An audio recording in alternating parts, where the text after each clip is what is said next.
मेनू दिखाएं। उपन्यास नाटक उपन्यास द इनविंसिबल आर्थर गार्डनर अध्याय 11 अपराध बोध का अभिशाप गुना विशेष ऑफर के साथ नॉवेलबिन स्टोर में आपका स्वागत है।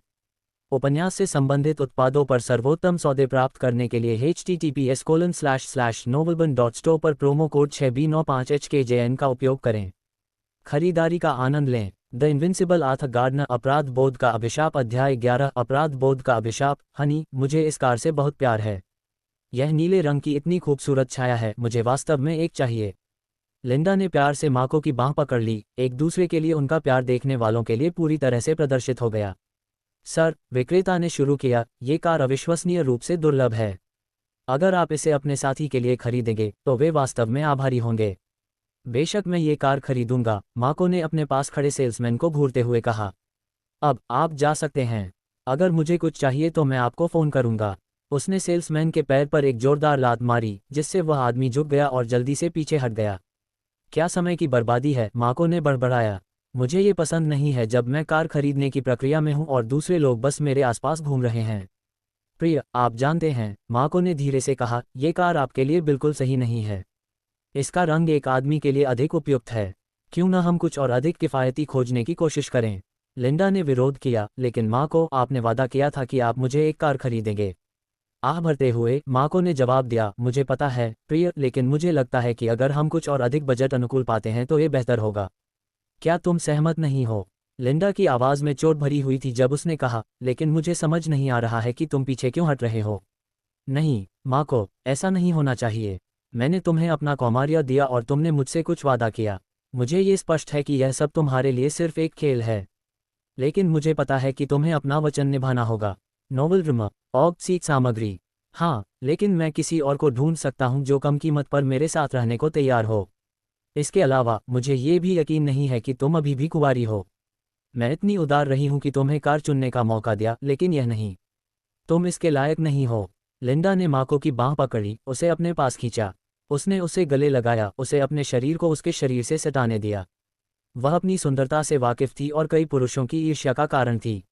माको भाग्यशाली होगा अगर उसे उसके जैसी खूबसूरत कोई और लड़की मिले। लिंडा को यकीन था कि वह अपनी सुंदरता से उसे मोहित कर पाएगी। मुझे पूरा विश्वास है कि मैं अपनी खूबसूरती से उस आदमी को जीत लूंगी, उसने सोचा। मुझे माफ़ करना माको, उसने अपनी आवाज़ को नरम करते हुए कहा। मेरे आरोप बेबुनियाद थे। मैं अब भी मानती हूँ कि तुम एक जिम्मेदार आदमी हो और मैं चाहती हूँ कि हम एक दूसरे पर भरोसा करते रहें। तुम्हें अपना वादा पूरा करना होगा और मुझे वो कार खरीदनी होगी। मैंने तुम्हें जो दिया है वो भी बहुत कीमती है। क्या तुम्हें नहीं पता कि इसकी कीमत कितनी है? $50 लाख। इतने पैसे में मैं तुम्हारे जैसी खूबसूरत 50 औरतें पा सकता हूँ। तो लिंडा, अगर तुम अब भी मेरे साथ रहना चाहती हो तो कृपया मेरे पैसे का कुछ सम्मान करो। मैं कंगाल नहीं हूँ, लेकिन ये तुम्हारे लिए बहुत महंगा है। तुम मुझे कैसे यकीन दिला सकती हो कि तुम अभी भी कुंवारी हो? जब मैं तुम्हारे साथ सो रहा था तो मुझे कोई फर्क नहीं पड़ा, लिंडा। ये वैसा ही था जैसा मैं उन सभी लड़कियों के साथ रहा हूं जिनके साथ मैं रहा हूं। उसने पूछा, उसकी आवाज़ संदेह से भरी हुई थी। मैं पहले कभी किसी पुरुष के साथ रिश्ते में नहीं रही, लिंडा ने जोर देकर कहा। उसके लहजे में उसके शब्दों की पुष्टि हो रही थी। और आर्थर, वह नपुंसक है। क्या तुम सच में सोचते हो कि उसके जैसा विनम्र व्यक्ति किसी महिला के साथ ऐसा कुछ कर सकता है? मुझे इस बात का आरोप लगाने से पहले तुम्हें पुनर्विचार करना चाहिए, माको, उसने कहा। ठीक है, माको ने पुष्टि की। मुझे लगता है कि आर्थर नपुंसक है, लेकिन हमें ये खरीदारी पूरी करनी होगी। क्या हमें इस लॉट में सबसे सस्ती कार खरीदनी चाहिए, या हम चले जाएंगे और मेरा तुमसे कोई लेना देना नहीं रहेगा? उसने पूछा। माको लिंडा की ओर देखकर हल्के से मुस्कुराया। लंबे समय तक उसके शरीर का आनंद लेने की इच्छा के बावजूद उसे लगा कि अगर उसे इसके लिए $50 मिलियन देने पड़े तो वह निश्चित रूप से उससे बेहतर लड़की पा सकता है। फिर भी माको ने ऐसा इसलिए किया क्योंकि उसे अभी भी विश्वास था कि लिंडा उसके प्रति समर्पित रहेगी और उससे प्यार करेगी, क्योंकि उसके मन में उसके लिए सच्ची भावनाएं थीं। और माको को भरोसा था कि अगर वह उसकी उम्मीदों पर खरा नहीं उतर पाया तो भी वह उसका आनंद ले पाएगा। महिलाएं इतनी आसानी से मिल जाती हैं, उसने मन ही मन सोचा। माको शायद बाद में भी कार खरीद लेगा जब उसे लिंडा से ज़्यादा कीमत वाली कोई और लड़की मिल जाएगी, और उसे पता था कि उसे जल्द ही इसकी ज़रूरत पड़ेगी। तो मुझे वह कार लेने दो। माको ने एक आदमी की आवाज़ सुनी जो उसके पास आ रही थी, एक ऐसी आवाज़ जिसे वह बहुत अच्छी तरह से जानता था, एक ऐसी आवाज़ जिसने उसे तुरंत क्रोधित कर दिया। माको ने अपना सिर घुमाया और एक खूबसूरत लड़की को देखकर तुरंत मंत्रमुग्ध हो गया। क्या बकवास है, उसने आश्चर्य से सोचा, इतनी खूबसूरत लड़की यहाँ कैसे आ गई? वह कौन है? माको इस शहर में ऐसी खूबसूरत लड़की से अनजान नहीं हो सकता था, जो अपने प्लेबॉय स्टेटस के लिए जानी जाती थी और कई साथियों का आनंद ले चुकी थी, जिनमें से कोई भी उसके सामने खड़ी लड़की जितनी बेदाग नहीं थी। माको ने खुद से सोचा, क्या वह एक सेलिब्रिटी है? लेकिन ऐसा नहीं था कि वह प्रसिद्ध थी, और माको अभी भी माको को उसकी पहचान नहीं पता थी। उसे यकीन था कि ऐसी खूबसूरत लड़की उसकी पकड़ से बच नहीं पाएगी। आथ, तुम जैसी घटिया लड़की इस जगह पर क्यों आए हो? क्या तुम जानबूझकर मेरे पीछे इस जगह आए हो क्योंकि तुम्हें अभी भी उम्मीद है कि मैं तुम्हें अपनी मंगेतर के रूप में स्वीकार करूंगी? क्या बकवास है? माको ने उस आदमी की ओर मुड़ते हुए कहा जो पहले उस खूबसूरत लड़की के साथ था। उसने तुरंत उस आदमी को आथ के रूप में पहचान लिया। आथ, तुम यहाँ क्या कर रहे हो? उसने गुस्से से पूछा। मैं एक कार खरीदना चाहता हूँ और मुझे उम्मीद है कि तुम तुरंत मेरी नज़रों से दूर चले जाओ क्योंकि तुम मेरे रास्ते में आ रही हो। आथ ने आत्मविश्वास से कहा। एडना ने लड़की की बातें सुनी, जो संभवतः मिस्टर गार्डनर की पूर्व मंगेतर थी, और अचानक उसके मन में उस आदमी को छोड़ने के लिए उसे पछतावा महसूस कराने का विचार आया। उस विचार को ध्यान में रखते हुए उसने आथ का हाथ पकड़ा, उसे अपने सीने से लगा लिया और प्यार से कहा, हनी, मेरे लिए जो कार तुम खरीदोगी उसके लिए शुक्रिया। अध्याय की रिपोर्ट करें, टिप्पणियां, संपर्क, टॉस साइट मैप दान करें, मेनू दिखाएं, उपन्यास, नाटक, उपन्यास अजय आथ गार्डनर, अध्याय 12, अंतिम झटका, गुना विशेष ऑफर के साथ नोवेल बिन स्टोर में आपका स्वागत है। उपन्यास से संबंधित उत्पादों पर सर्वोत्तम सौदे प्राप्त करने के लिए https://novelbin.store पर प्रोमो कोड 6B95HKJN का उपयोग करें। खरीदारी का आनंद लें। अजय आथ गार्डनर, अंतिम झटका, अध्याय 12, अंतिम झटका। हाय आप, माको ने कहा जैसे ही वह एडना की ओर चला गया। जैसे ही वह करीब आया, वह थोड़ा पीछे हट गई। ये पहली बार है जब मुझे आप जितनी तेजस्वी महिला का सामना करना पड़ा है। क्या मैं आपका नाम पूछ सकता हूँ? मेरा नाम एडना है, सर, एडना ने जवाब दिया। आथ की बांह पर उसकी पकड़ मजबूत हो रही थी। हम दोनों एक दूसरे से बहुत प्यार करते हैं और वह मेरे लिए यहाँ की सबसे शानदार कार खरीदने की योजना बना रहा है। क्या तुम्हें सच में लगता है कि मैं ये बकवास खरीदूंगा? माको ने आथ की ओर देखते हुए दृढ़ता से कहा। क्या मैं ऐसा दिखता हूँ कि मैं नहीं जानता कि यह आदमी कौन है? वह कुछ और नहीं बल्कि कचरा है जिसे मैंने अभी अभी सड़क किनारे फेंक दिया है। माको, लिंडा माको के पास गई और उसे धीरे से पीछे खींच लिया। जब तक मैं यहाँ हूँ, तुम दूसरी महिलाओं के साथ फ्लर्ट नहीं कर सकते। लिंडा, माको लिंडा की ओर मुड़ा। मैं इस कचरे को सबक सिखा रहा हूँ और क्या तुम चाहती हो कि यह कचरा हमारे सामने बकवास करे? तुम्हें पता है क्या, वह इतना मूर्ख है कि वह हमारे सामने खिलवाड़ नहीं कर सकता और उम्मीद नहीं कर सकता कि हम उस पर विश्वास करेंगे। माको ने एडना को देखने के लिए घूमकर देखा और लिंडा के प्रति उसका आकर्षण तुरंत गायब हो गया। वह उसे पाने के लिए दृढ़ था और वह बिना किसी देरी के ऐसा करने के लिए तैयार था। वह आथ पर हावी हो सकता था और एक ही झटके में एक नई प्रेमिका पा सकता था। उसने तुम्हें अभिनय करने के लिए कितने डॉलर की पेशकश की, मेरी महिला? माको ने एडना से पूछा। उसकी अभिव्यक्ति गर्मजोशी से भरी थी। मुझे यकीन है कि जब उसने कहा कि वह ये कार खरीद सकता है तो वह केवल शेखी बघार रहा था। ये संभवतः सबसे अपमानजनक शेखी है जो मैंने कभी सुनी है। तुम इतनी भोली नहीं हो कि इसके झांसे में आ जाओ। निश्चित रूप से। मुझे ये कार खरीदने दो, माको ने अपने सामने खड़ी महिला को लुभाने की कोशिश करते हुए कहा, और तुम्हें दिखाऊंगा कि कौन वास्तव में अमीर है और तुम्हारा ध्यान आकर्षित करने का हकदार है। मुझे यकीन है कि जब तुम मेरी संपत्ति के बारे में जानोगे तो तुम मुझे देखकर चकित हो जाओगी। उसे सच में विश्वास था कि उस पर $50 मिलियन खर्च करना उसके लिए उचित कीमत होगी, जो कि लिंडा पर खर्च करने के लिए तैयार उसकी इच्छा से कहीं अधिक उचित है। माको, क्या तुम मेरे सामने दूसरी महिलाओं के साथ वाकई फ्लर्ट कर रहे हो? हमें इन दो बेवकूफ़ों के सामने ज़्यादा कुछ साबित करने की ज़रूरत नहीं है। आथ स्पष्ट रूप से हिजड़ा और कचरा है। इसके बाद उसे खुद को मार डालने दो क्योंकि वह अभी जो कपड़े पहने हुए है उन्हें खरीदने में वह पैसे खर्च नहीं कर सकता। लिंडा ने कहा। लिंडा, माको ने कहा, मैं किसी से फ्लर्ट नहीं कर रहा हूँ, मैं सिर्फ विनम्र हो रहा हूँ। और उसके बारे में इस तरह से बात करना अच्छा नहीं है। हम नहीं जानते कि उसकी स्थिति क्या है। ठीक है, लिंडा ने आह भरी, मुझे माफ़ करें, मुझे बस ये देखना अच्छा नहीं लगता कि तुम दूसरी महिलाओं के साथ इतने दोस्ताना व्यवहार करते हो, खासकर मेरे सामने। मैं समझता हूँ, माको ने आश्वस्त होकर उत्तर दिया, तुम्हें चिंता करने की कोई बात नहीं है। आथ अपनी अधीरता को नियंत्रित करने की कोशिश करते हुए जानना चाहता था कि इस बार माको कितनी दूर आ गया है। वह उसे ऐसा सबक सिखाने के लिए दृढ़ था जो हमेशा उसके साथ रहेगा। माको, एडना ने धीरे से कहा, तुम और गार्डनर दोनों इस कार पर बोली क्यों नहीं लगाते? जो सबसे ज्यादा पैसे दे सकता है वही सही मायने में ये दर्शाएगा कि वे कितने अमीर हैं।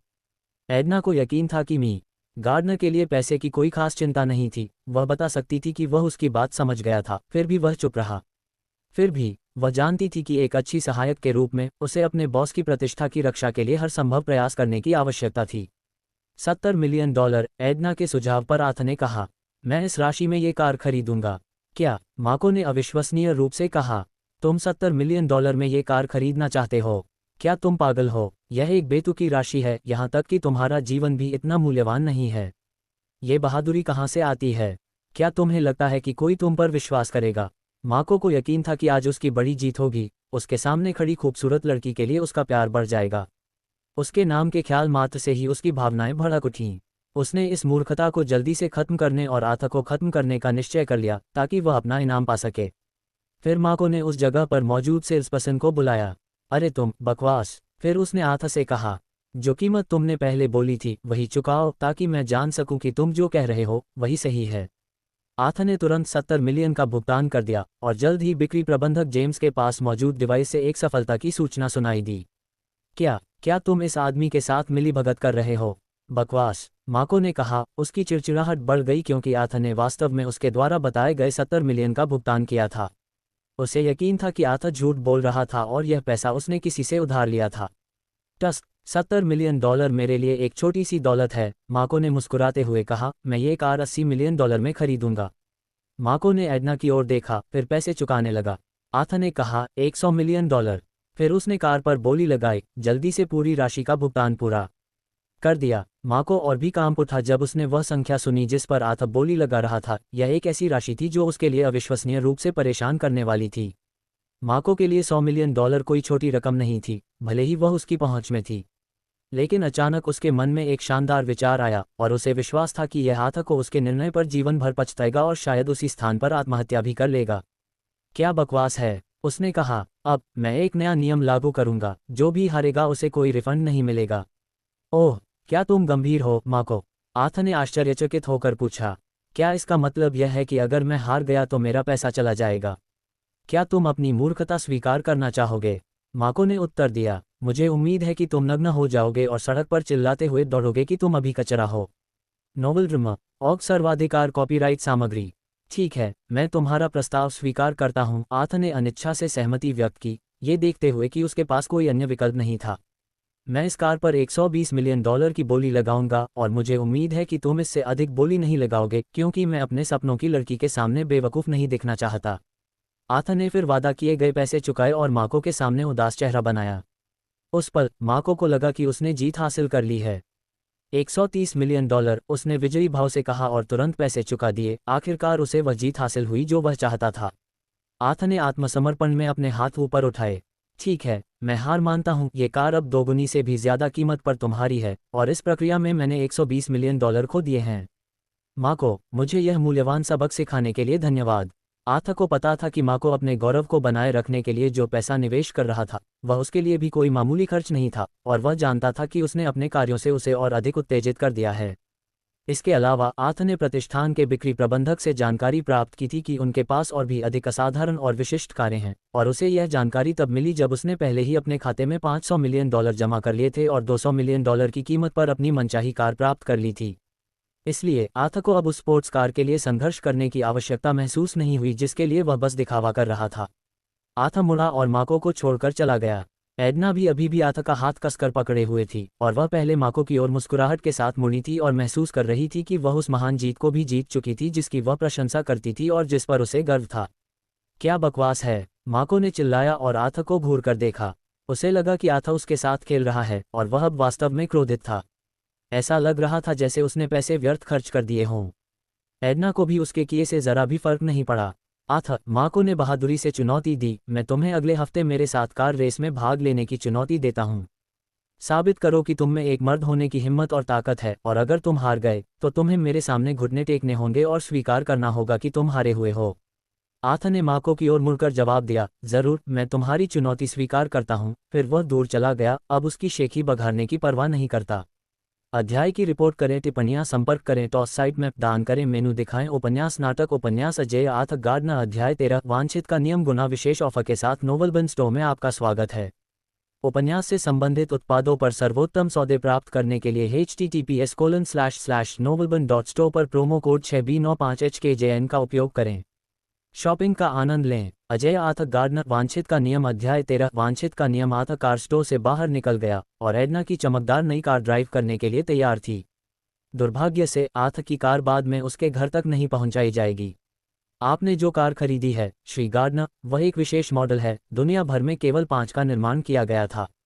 इसके अतिरिक्त वे सुझाव देते हैं कि इनमें से केवल एक कार इस देश में स्थित है। आपके पास वास्तव में एक अद्वितीय और शानदार स्पोर्ट्स कार है, एडना ने टिप्पणी की। एडना के शब्दों के जवाब में आर्थर ने हल्की मुस्कान दी। उसे एक समस्या थी, उसने पहले कभी कार नहीं चलाई थी और उसे जल्दी से जल्दी इसका समाधान निकालना था, क्योंकि माँ को उसे अगले सप्ताह कार रेस के लिए चुनौती दे रहा था। और एडना ने जारी रखा, श्री गार्डनर, चूंकि अब केवल एक ही कार है और मुझे ड्राइव करने में कोई आपत्ति नहीं है, लेकिन मुझे सम्मानित महसूस होगा यदि आप इसे चलाएं। इसके अलावा आपने इतनी शानदार कार खरीदी है मुझे इसे पहली बार चलाने का आत्मविश्वास नहीं है। उसने डरते डरते पूछा, हाय होस्ट, ड्राइविंग कौशल को अनलॉक करने के लिए आपको केवल अपने वीआईपी अंकों का उपयोग करने की आवश्यकता है। एक अंक पर्याप्त है, लेकिन यह आपको केवल बुनियादी ड्राइविंग ज्ञान देगा, इसलिए मेरा सुझाव है कि आपके पास मौजूद सभी 10 वीआईपी अंकों का उपयोग करें। ठीक है, आर्थर ने कहा, क्योंकि उसने मन ही मन अपनी खरीद की लागत की गणना की। मैं अपने सभी वीआईपी अंक इस संपत्ति सर्वाधिकार कॉपीराइट नोवेल ड्रीमर ऑग ड्राइविंग कौशल पर खर्च करूंगा। उसने अपनी पसंद की पुष्टि करने के लिए सिस्टम के डिस्प्ले पर नजर डाली। ड्राइविंग 10 शुरुआती। रुको, मुझे केवल 10 वीआईपी अंकों के साथ शुरुआती स्तर क्यों मिला? क्या ये स्तर मेरे लिए स्पोर्ट्स कार चलाने के लिए पर्याप्त है? मैं सोच रहा था कि मुझे और भी उच्च स्तर की आवश्यकता होगी। इसके लिए मुझे कितने वीआईपी पॉइंट चाहिए? उसने पूछा। ठीक है होस्ट, कौशल के 3 स्तर हैं, शुरुआती, उन्नत और विशेषज्ञ। प्रत्येक स्तर पर 10 वीआईपी पॉइंट खर्च होते हैं। आपके पास वर्तमान में जो कौशल हैं वे सामान्य सड़क ड्राइविंग के लिए पर्याप्त होने चाहिए। हालांकि यदि आप उन्नत स्तर पर अपग्रेड करते हैं तो यह उन लोगों के साथ कार रेस में प्रतिस्पर्धा करने के लिए पर्याप्त होना चाहिए जो केवल शौक के तौर पर रेसिंग का आनंद लेते हैं। लेकिन यदि आपका ड्राइविंग स्तर विशेषज्ञ है तो आपकी तुलना एक पेशेवर कार रेसर से की जा सकती है और आप अंतर्राष्ट्रीय कार रेसिंग प्रतियोगिताओं में भाग ले सकते हैं और जीत भी सकते हैं। आर्थर ने सिस्टम के स्पष्टीकरण को समझते हुए सिर हिलाया। उसे जल्दी से एहसास हुआ कि किसी कौशल को पूरी तरह से अनलॉक करने के लिए 30 वीआईपी पॉइंट आवश्यक थे। हालांकि आर्थर ने अब तक केवल 20 वीआईपी पॉइंट ही जमा किए थे, लेकिन उसे विश्वास था कि वह और भी अधिक जमा कर सकता है और भी अधिक कौशल, नए अनुभव और अधिक लोगों के साथ संबंध प्राप्त कर सकता है। आर्थर एडना की सफ़ेद कार के पास गया, ड्राइवर की सीट पर कूद गया और एडना जल्दी से उसके पीछे चली गई, उसके बगल में बैठ गई और अपनी सीट बेल्ट बांध ली। एडना ने एक सौम्य, उज्ज्वल मुस्कान के साथ आर्थर की ओर रुख किया। क्या आप वाकई इस कार को चलाना चाहते हैं, मी गार्डनर? उसने थोड़ा आशंकित होकर पूछा। अगर आप मेरे लिए गाड़ी चला रहे होते तो मैं वास्तव में सहज महसूस नहीं करती। आर्थर एडना की ओर मुड़ा और मुस्कुराया। वास्तव में यह मेरा पहला मौका है, लेकिन मैं कभी किसी महिला को मेरे लिए गाड़ी चलाने नहीं दूंगा। मेरा मानना है कि महिलाओं का सम्मान किया जाना चाहिए और यह एक छोटा सा तरीका है जिससे मैं अपना सम्मान दिखा सकती हूँ। मी गार्डनर, उसने शर्माते हुए कहा, आप अपने शब्दों में बहुत दयालु हैं, लेकिन अगर आप पहली बार गाड़ी चला रहे हैं तो आप गंभीर नहीं हो सकते, है न? आर्थर ने आगे बढ़कर स्टीयरिंग व्हील को छुआ, इसकी शानदार गुणवत्ता को महसूस किया। व्हील को ढंकने वाला चमड़ा उच्चतम श्रेणी का था। उसे लगा जैसे वह असाधारण रूप से आरामदायक सीट पर बैठा हो। ये बहुत सुंदर है, उन्होंने कहा। आर्थर ने कार का इंजन चालू किया और गाड़ी चलाने की मांसपेशियों की याददाश्त तुरंत काम करने लगी। उसने कार को बहुत ही सहजता से चलाया और इंजन की मधुर ध्वनि उनके चारों ओर गूंजने लगी। कार चल पड़ी और कार स्टोर से बाहर निकल गई। एडना ने अपना सिर झुकाया और उस व्यक्ति को देखकर मीठी मुस्कान बिखेरी जिसकी वह प्रशंसा करती थी, और वह इतनी कुशलता और संयम के साथ कार चला रहा था। वह हल्के से हंस पड़ी। मी गार्डनर, आपके शब्दों ने मुझे लगभग धोखा दे दिया। आप एक पेशेवर की तरह गाड़ी चलाते हैं, जितना मैं कभी नहीं चला सकती। मुझे बस उम्मीद है कि मैं ऐसी कोई गलती नहीं करूंगी जिससे कार को कोई नुकसान हो। चिंता मत करो एडना, उसने उसे आश्वस्त किया।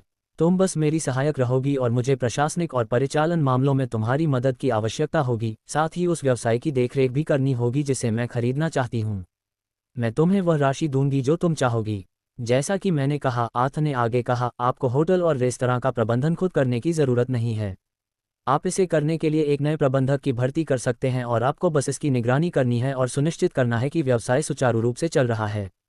मैं नहीं चाहता कि यह नौकरी आप पर बोझ बने। मैं बदमाशी नहीं करना चाहता। मैं अपनी पूरी क्षमता से, श्री गार्डनर, आपने मुझसे जो भी काम करने को कहा है वह सब करूंगा। मैं बिल्कुल भी आलसी नहीं रहूंगा। इसके अलावा मैं कड़ी मेहनत करने का आदी हूँ। लेकिन क्या आप वाकई मुझे यह अवसर दे रहे हैं?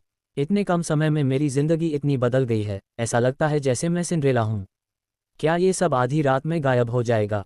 एडना ने पूछा। थोड़ी सी हंसी को दबाते हुए उसने अपने हाथ की पीठ को अपने होठों पर रखा।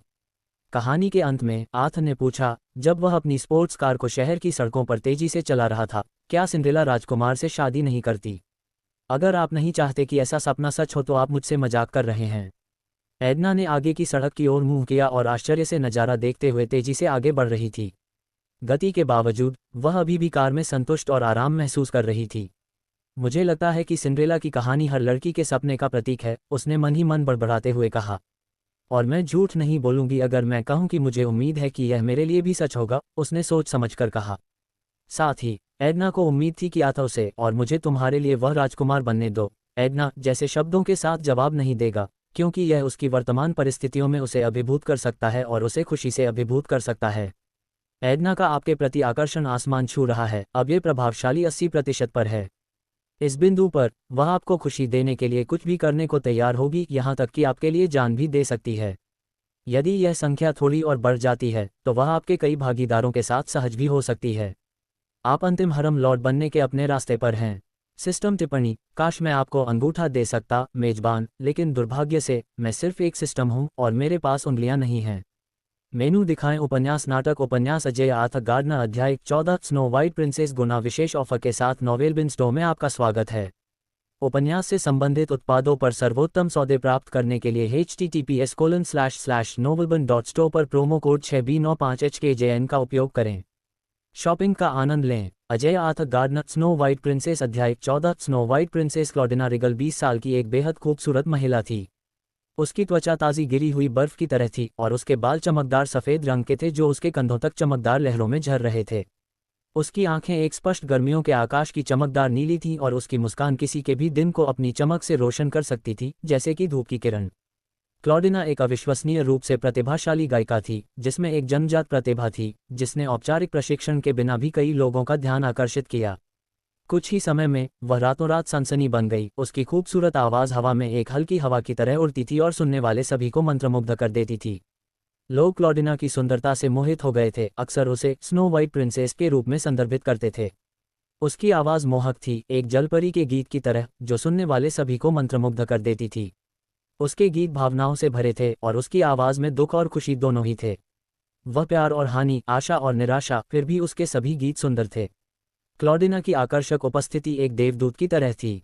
उसके संपूर्ण चेहरे और बर्फ जैसे सफ़ेद बाल मंत्रमुग्ध कर देने वाले थे और उसका सौम्य स्वभाव और मधुर व्यवहार उसकी सुंदरता को और भी बढ़ा देता था। वह वास्तव में एक सुंदर व्यक्ति थी, अंदर और बाहर दोनों। चाहे क्लॉडिना कहीं भी जाती, वह हमेशा दर्शकों को आकर्षित करती। लोग उसके सुंदर गायन को सुनने और उसकी अद्भुत सुंदरता की प्रशंसा करने के लिए उसके पास दौड़े चले आते। वह उन लोगों के लिए प्रेरणा का स्रोत थी जो उसे जानते थे और उसकी उल्लेखनीय प्रतिभा ने उसे एक आइकन बना दिया। क्लॉडिना, यदि तुम बस थोड़ा विनम्र हो जाओ तो तुम आसानी से इस मुश्किल से बाहर निकल सकती हो। क्या तुम जानती हो, जिस आदमी ने तुम्हें अपने साथ सोने का प्रस्ताव दिया था, वह तुम्हें $1 बिलियन की पेशकश कर रहा है। मुझे अब इस चैरिटी कार्यक्रम को आयोजित करने की ज़रूरत नहीं है। तो तुम अभी भी उन बेचारे बच्चों के बारे में इतनी चिंतित क्यों हो? वे तुम्हारे करियर में ज़रा भी फर्क नहीं डालेंगे। वह लियो था, जो उस मनोरंजन कंपनी का प्रबंधक था जो क्लॉडिना के एकल करियर को संभाल रही थी। जिस अनाथालय में क्लॉडिना ने अपना बचपन बिताया था, उसे बेदखल किया जा रहा था क्योंकि उसकी जगह पर एक नया व्यवसाय बनाया जाना था, एक ऐसी संभावना जिसे क्लॉडिना और वहां रहने वाले सभी लोग परेशान करने वाले थे, इसकी विलासिता के कारण नहीं, बल्कि इसकी सभी यादों के कारण। क्लॉडिना ने अपने प्रबंधक से एक चैरिटी कार्यक्रम की योजना बनाने का अनुरोध किया और अपने द्वारा लिखे गए नवीनतम गीत को किसी भी व्यक्ति को समर्पित करने की पेशकश की जो इसके लिए भुगतान करेगा। इसके अलावा उसने चैरिटी नीलामी के विजेता को अपनी पसंद के किसी भी स्थान पर उसके साथ डिनर करने का अवसर प्रदान किया। क्या आप निश्चित हैं कि कोई व्यक्ति आपके साथ डिनर करने के लिए केवल बड़ी राशि का भुगतान करेगा? क्या आप पागल हैं? वे आपका शरीर चाहते हैं। आप अपने बारे में इतना क्यों सोचते हैं? ये सिर्फ एक रात की बात थी, यह एक त्वरित प्रक्रिया थी और आप आसानी से इस समस्या को हल कर सकते थे, उसने बहुत आसानी से कहा। क्लॉडिना ने अपना चेहरा लियो को देखने के लिए उठाया, उसका बर्फ जैसा सफ़ेद रंग कोमल प्रकाश में चमक रहा था जैसे कि चांद खुद धरती पर उतर आया हो। लियो, उसने नर्म और क्षमाप्रार्थी स्वर में कहा, मुझे पता है कि मैं थोड़ी जिद्दी हूँ और मुझे खेद है। लेकिन मैं किसी भी परिस्थिति में किसी को भी अपना शरीर बेचने के बारे में नहीं सोचूंगी। उसने फिर से अपना सिर झुकाया, लेकिन फिर लियो की ओर देखने के लिए अपनी नज़र उठाई। मुझे अभी भी विश्वास है कि वहाँ कोई दयालु हृदय वाला व्यक्ति है जो कम भाग्यशाली लोगों के संघर्षों को समझने के लिए तैयार है। मुझे अभी भी उम्मीद है। क्या तुम सच में सोचते हो कि हर कोई मेरे जैसा अच्छा है? उसने तिरस्कारपूर्वक कहा, जिसने तुम्हें कूड़े से निकाला और यहाँ तक पहुँचाया। क्या तुम सच में सोचते हो कि तुम शोबिज की दुनिया में पवित्र रह सकते हो? ये सिर्फ एक सपना है। अगर तुम और भी ऊपर चढ़ना चाहते हो तो तुम्हें अमीर और शक्तिशाली लोगों के चूतर चाटने होंगे। तब तुम्हें अपनी ज़रूरत के हिसाब से सारा धन मिल जाएगा और तुम अंततः अपनी पवित्रता भी खो दोगे। तुम इसे अपनी कब्र तक नहीं ले जा पाओगे, है ना? क्लॉडिना को स्नो वाइट प्रिंसेस का उपनाम न केवल उसकी अद्भुत सुंदरता के कारण मिला, उसकी त्वचा और बाल ताज़ी गिरी हुई बर्फ की तरह सफ़ेद थे, बल्कि उसके दिल के चारों ओर खड़ी की गई ठंडी दीवार के कारण भी। उसे फ्रोजन हॉट प्रिंसेस के नाम से भी जाना जाता था, क्योंकि कोई भी आदमी उसके द्वारा सावधानी से बनाए गए बर्फ के किले को पिघला नहीं पाया था। क्लॉडिना इतनी ऊंची और परिपूर्ण थी, एक ऐसी चुनौती जिसे कोई भी आदमी स्वीकार करना चाहेगा। वह न केवल जीतने लायक पुरस्कार थी, बल्कि एक ऐसा खजाना थी जिसकी तुलना नहीं की जा सकती थी। दुनिया की एक देवी, कोई ऐसा व्यक्ति जो सच होने के लिए बहुत अच्छा लगता था, फिर भी वह यहाँ थी, पूरी तरह से अप्राप्य। धन्यवाद श्री लियो, आपकी दयालु चिंता के लिए। मैं आपके द्वारा प्रदान किए गए सभी समर्थन के लिए वास्तव में आभारी हूँ। फिर भी मैं अपने विश्वास पर दृढ़ रहूंगा। मैं अपना दिल और शरीर सिर्फ उसी को दूंगी जो मुझे अपने प्यार में पागल कर सके, उसकी दौलत की वजह से नहीं, बल्कि इसलिए कि वह मुझे एक महिला के तौर पर पहचान सके और मेरे साथ उस सम्मान से पेश आए जिसकी मैं हकदार हूँ। क्लॉडिना खड़ी थी। उसका फिगर सफ़ेद और नीले रंग के एक बेहतरीन मिश्रण से सजा हुआ था, एक ऐसी पोशाक जो उसे बिना पंखों के स्वर्ग से उतरती एक परी की तरह दिखा रही थी। मुझे यकीन है कि अगर मैं अपने विश्वास पर दृढ़ रहूंगी तो मेरा सपना सच हो जाएगा, क्लॉडिना ने बाहर निकलने से पहले अपना सिर झुकाते हुए कहा। उस रात वह एक चैरिटी इवेंट की स्टार होगी जिसे उनके प्रबंधन ने एक नेक काम के लिए आयोजित किया था, जिसके लिए वह पूरे दिल से लड़ने के लिए दृढ़ थी। तारांकन तारांकन तारांकन आर्थर गार्डनर उस रात एक चैरिटी इवेंट में आए काले सूट में बहुत ही शानदार दिखाई दिए। वह कम भाग्यशाली लोगों की सहायता करके अधिक वीआईपी पॉइंट जमा करने के लिए उत्सुक थे। उन्होंने पहले एक अनाथालय को पैसे दान करने की कोशिश की थी, लेकिन सिस्टम ने कोई प्रतिक्रिया नहीं दी। सर्वाधिकार, कॉपीराइट, नोवेल ड्रीम और सभी अधिकार सुरक्षित। उन्हें एहसास हुआ कि उन्हें हर चीज़ में अपना दिल लगाना होगा। उसने ऐसा इसलिए किया ताकि सिस्टम उसके प्रयासों को पहचाने और उसे वह पुरस्कार दे जिसका वह हकदार था। इसीलिए वह आज रात चैरिटी कार्यक्रम में आया था। वह और अधिक दान करना चाहता था, जो वह केवल लालच से नहीं बल्कि जुनून के साथ कर सकता था। आर्थर ने जानबूझकर अपनी नई बुगाटी ला वॉचर परफेक्ट से दूरी बना ली, ये जानते हुए कि यह शहर में एकमात्र कार थी और वह गुमनाम रहना चाहता था। उसने जो टैक्सी ली थी वह अंततः साउथलेक के एक होटल के भव्य प्रवेश द्वार पर रुकी। मेहमान इधर उधर घूम रहे थे, प्रत्येक ने अपनी पहचान छिपाने के लिए चेहरे पर मास्क पहना हुआ था। क्या बकवास है! ऐसा लगता है कि आज रात का कार्यक्रम वास्तव में शहर के सबसे अमीर लोगों को आकर्षित कर रहा है। मुझे आश्चर्य है कि सुंदर राजकुमारी क्लॉडिना के साथ डिनर करने वाला भाग्यशाली व्यक्ति कौन होगा। उसकी कोमल त्वचा को महसूस करने में सक्षम होने के बारे में सोचने मात्र से ही मेरी रीढ़ में सिहरन पैदा हो जाती है। अध्याय की रिपोर्ट करें, टिप्पणियां संपर्क टॉस साइट मैप दान करें। अध्याय की रिपोर्ट करें, टिप्पणियां संपर्क टॉस साइट मैप दान करें। मेनू दिखाएं, उपन्यास, नाटक, उपन्यास, अजेय आर्थर गार्डनर। अध्याय 15, धन की प्रचुरता गुना। विशेष प्रस्तावों के साथ नोवेल बिन स्टो का स्वागत करें। उपन्यास से संबंधित उत्पादों पर सर्वोत्तम सौदों को प्राप्त करने के लिए https://novelbin.store पर प्रोमो कोड 6B95HKJN का उपयोग करें। खरीदारी का आनंद लें। अजेय आर्थर गार्डनर। धन की प्रचुरता। अध्याय 15, धन की प्रचुरता। क्लॉडिना मंच पर पहुंची, जहां भव्य सूट पहने दर्जनों पुरुष बैठे थे। जब वह खड़ी थी और शांति से अपने सामने सभी को देख रही थी, तो वे उसे घूर रहे थे। क्लॉडिना मुस्कुराई। उसकी खूबसूरती ने कमरे को रोशन कर दिया और कुछ लोगों को प्रत्याशा के अचेतन प्रदर्शन में खड़े होने पर मजबूर कर दिया। स्वागत है सभी, उसने एक कोमल आवाज में कहा। आवाज प्रत्येक अतिथि के कानों को सहलाती हुई और उन्हें कमजोर कर देती हुई प्रतीत हुई। आज रात हम एक चैरिटी कार्यक्रम की मेजबानी करेंगे, उसने कहा। क्लाउडिना एक तरफ चली गई। उसके पीछे बड़ी स्क्रीन दिखाई दी। उस पर अनाथों का एक वीडियो था जो सहायता के लिए बेताब थे ताकि उनके घर को एक व्यावसायिक उद्यम के लिए नष्ट न किया जाए। ऐसे कई लोग हैं जिनकी स्थिति दूसरों से भी बदतर है, उसने कहा। ये बच्चे जिन्होंने अपने परिवारों को खो दिया है और अभी भी उनके दिल में सपने हैं, उन्हें हमारी मदद की ज़रूरत है। क्लाउडिना ने कमरे को देखा। उम्मीद है कि उसके कार्यों से उसे वांछित परिणाम मिलेंगे।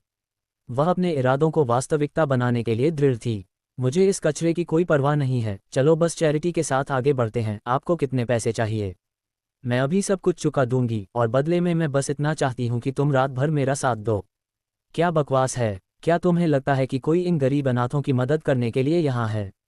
ये तुम्हारे साथ रात बिताने का हमारा तरीका है। हा हा हा।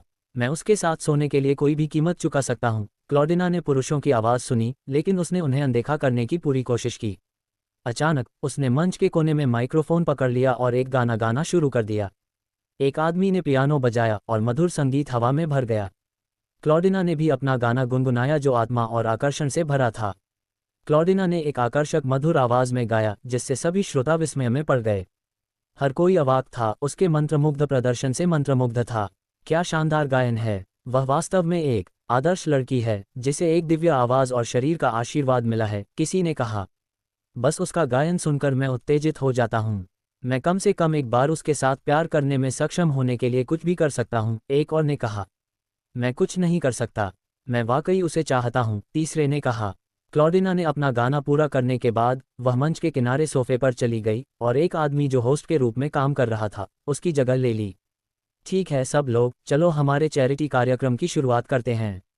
नीलामी के लिए सबसे पहले एक विशेष गीत है जिसे सुश्री क्लॉडिना ने संगीतबद्ध और गाया है।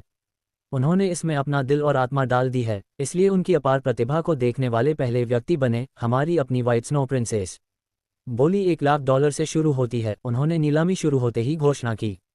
फिर मेहमानों में से एक खड़ा हुआ, वह कमरे के सामने की ओर गया और अपने चेहरे से नकाब हटा दिया। 190 सेमी 6.23 फीट की प्रभावशाली ऊंचाई वाले 25 वर्षीय व्यक्ति हैरी ब्लैक का खुलासा हुआ। मुझे पता है कि आप लोग वास्तव में इस दान की परवाह नहीं करते हैं, है ना? मुझे यकीन है कि जब दिन का सबसे अच्छा हिस्सा सुश्री क्लॉडिना के साथ डेट करना होता है तो कोई भी किसी भी चीज़ पर बोली लगाने में दिलचस्पी नहीं रखता है। हैरी उस रात इकट्ठा हुए लोगों के इरादों से अच्छी तरह वाकिफ था। वे सभी क्लॉडिना को लुभाने के मौके की होड़ में थे। हालांकि उसने एक अलग योजना बनाई थी। वह अपनी बुद्धि, आकर्षण और अच्छे लोग से उसे चकित करना चाहता था, इस बात पर आश्वस्त कि वह उसे जीतने वाला व्यक्ति होगा। हैरी एक स्थायी छाप छोड़ने के लिए दृढ़ था। सुश्री क्लॉडिना, हैरी ने उसे प्रणाम करते हुए कहा, मैं 25 साल की उम्र में एक सफल सीईओ हूं और साउथ लेक के 10 सबसे अमीर लोगों में से एक हूं। मेरा मानना है कि मैं आपके प्यार और स्नेह के लायक सबसे अच्छा आदमी हूं। मैं आपके गाने को $100 मिलियन में खरीदने की पेशकश करके आपको ये साबित करने के लिए तैयार हूं, ये दिखाते हुए कि मैं आपके साथ सिर्फ एक डेट से ज़्यादा चाहता हूं। मुझे उम्मीद है कि हमारा रिश्ता लंबे समय तक चलने वाला और खुला रहेगा। नोबल ड्रामा ऑग के स्वामित्व में। हैरी ने क्लाउडिना को देखकर हल्के से और आत्मविश्वास से मुस्कुराया। उसे यकीन था कि उसके शब्द और आकर्षण उसे जीत लेंगे। उसे यकीन था कि दुनिया की कोई भी महिला पैसे की ताकत का विरोध नहीं कर सकती। क्या बकवास है, किसी ने चिल्लाया। 32 वर्षीय एस्टन स्कॉट ने खड़े होकर अपना मुखौटा उतार दिया। उन्होंने घोषणा की, हैरी, आप अपने माता पिता की मदद के बिना इतने अमीर नहीं होते। मैं साउथ लेक के 3 सबसे अमीर लोगों में से एक हूँ, इसलिए मैं ही वह व्यक्ति हूँ जिसे क्लाउडिना का साथी होना चाहिए। एस्टन स्कॉट फिर स्टेज के सामने चले गए और क्लाउडिना के सामने गहराई से झुके। सुश्री क्लॉडिना, उसने प्रशंसा से भरी आवाज में कहा, आप साउथ लेक या शायद पूरी दुनिया की सबसे खूबसूरत लड़की हैं। मुझे आपका सहायक बनने दीजिए, एक ऐसा देवदूत जो आपकी किसी भी समस्या का समाधान कर सकता है। मैं आपके लिए कुछ भी करने को तैयार हूँ, बशर्ते आप 1 महीने तक मेरे साथ रहें। मैंने आपका गाना $200 मिलियन में खरीदा है। अब चलिए अगली वस्तु नीलामी की ओर बढ़ते हैं। मुझे आपको और इंतज़ार नहीं कराना चाहिए। एस्टन को लगता था कि वह कमरे में सबसे अमीर व्यक्ति है और उसे यकीन था कि वह शर्त जीत जाएगा।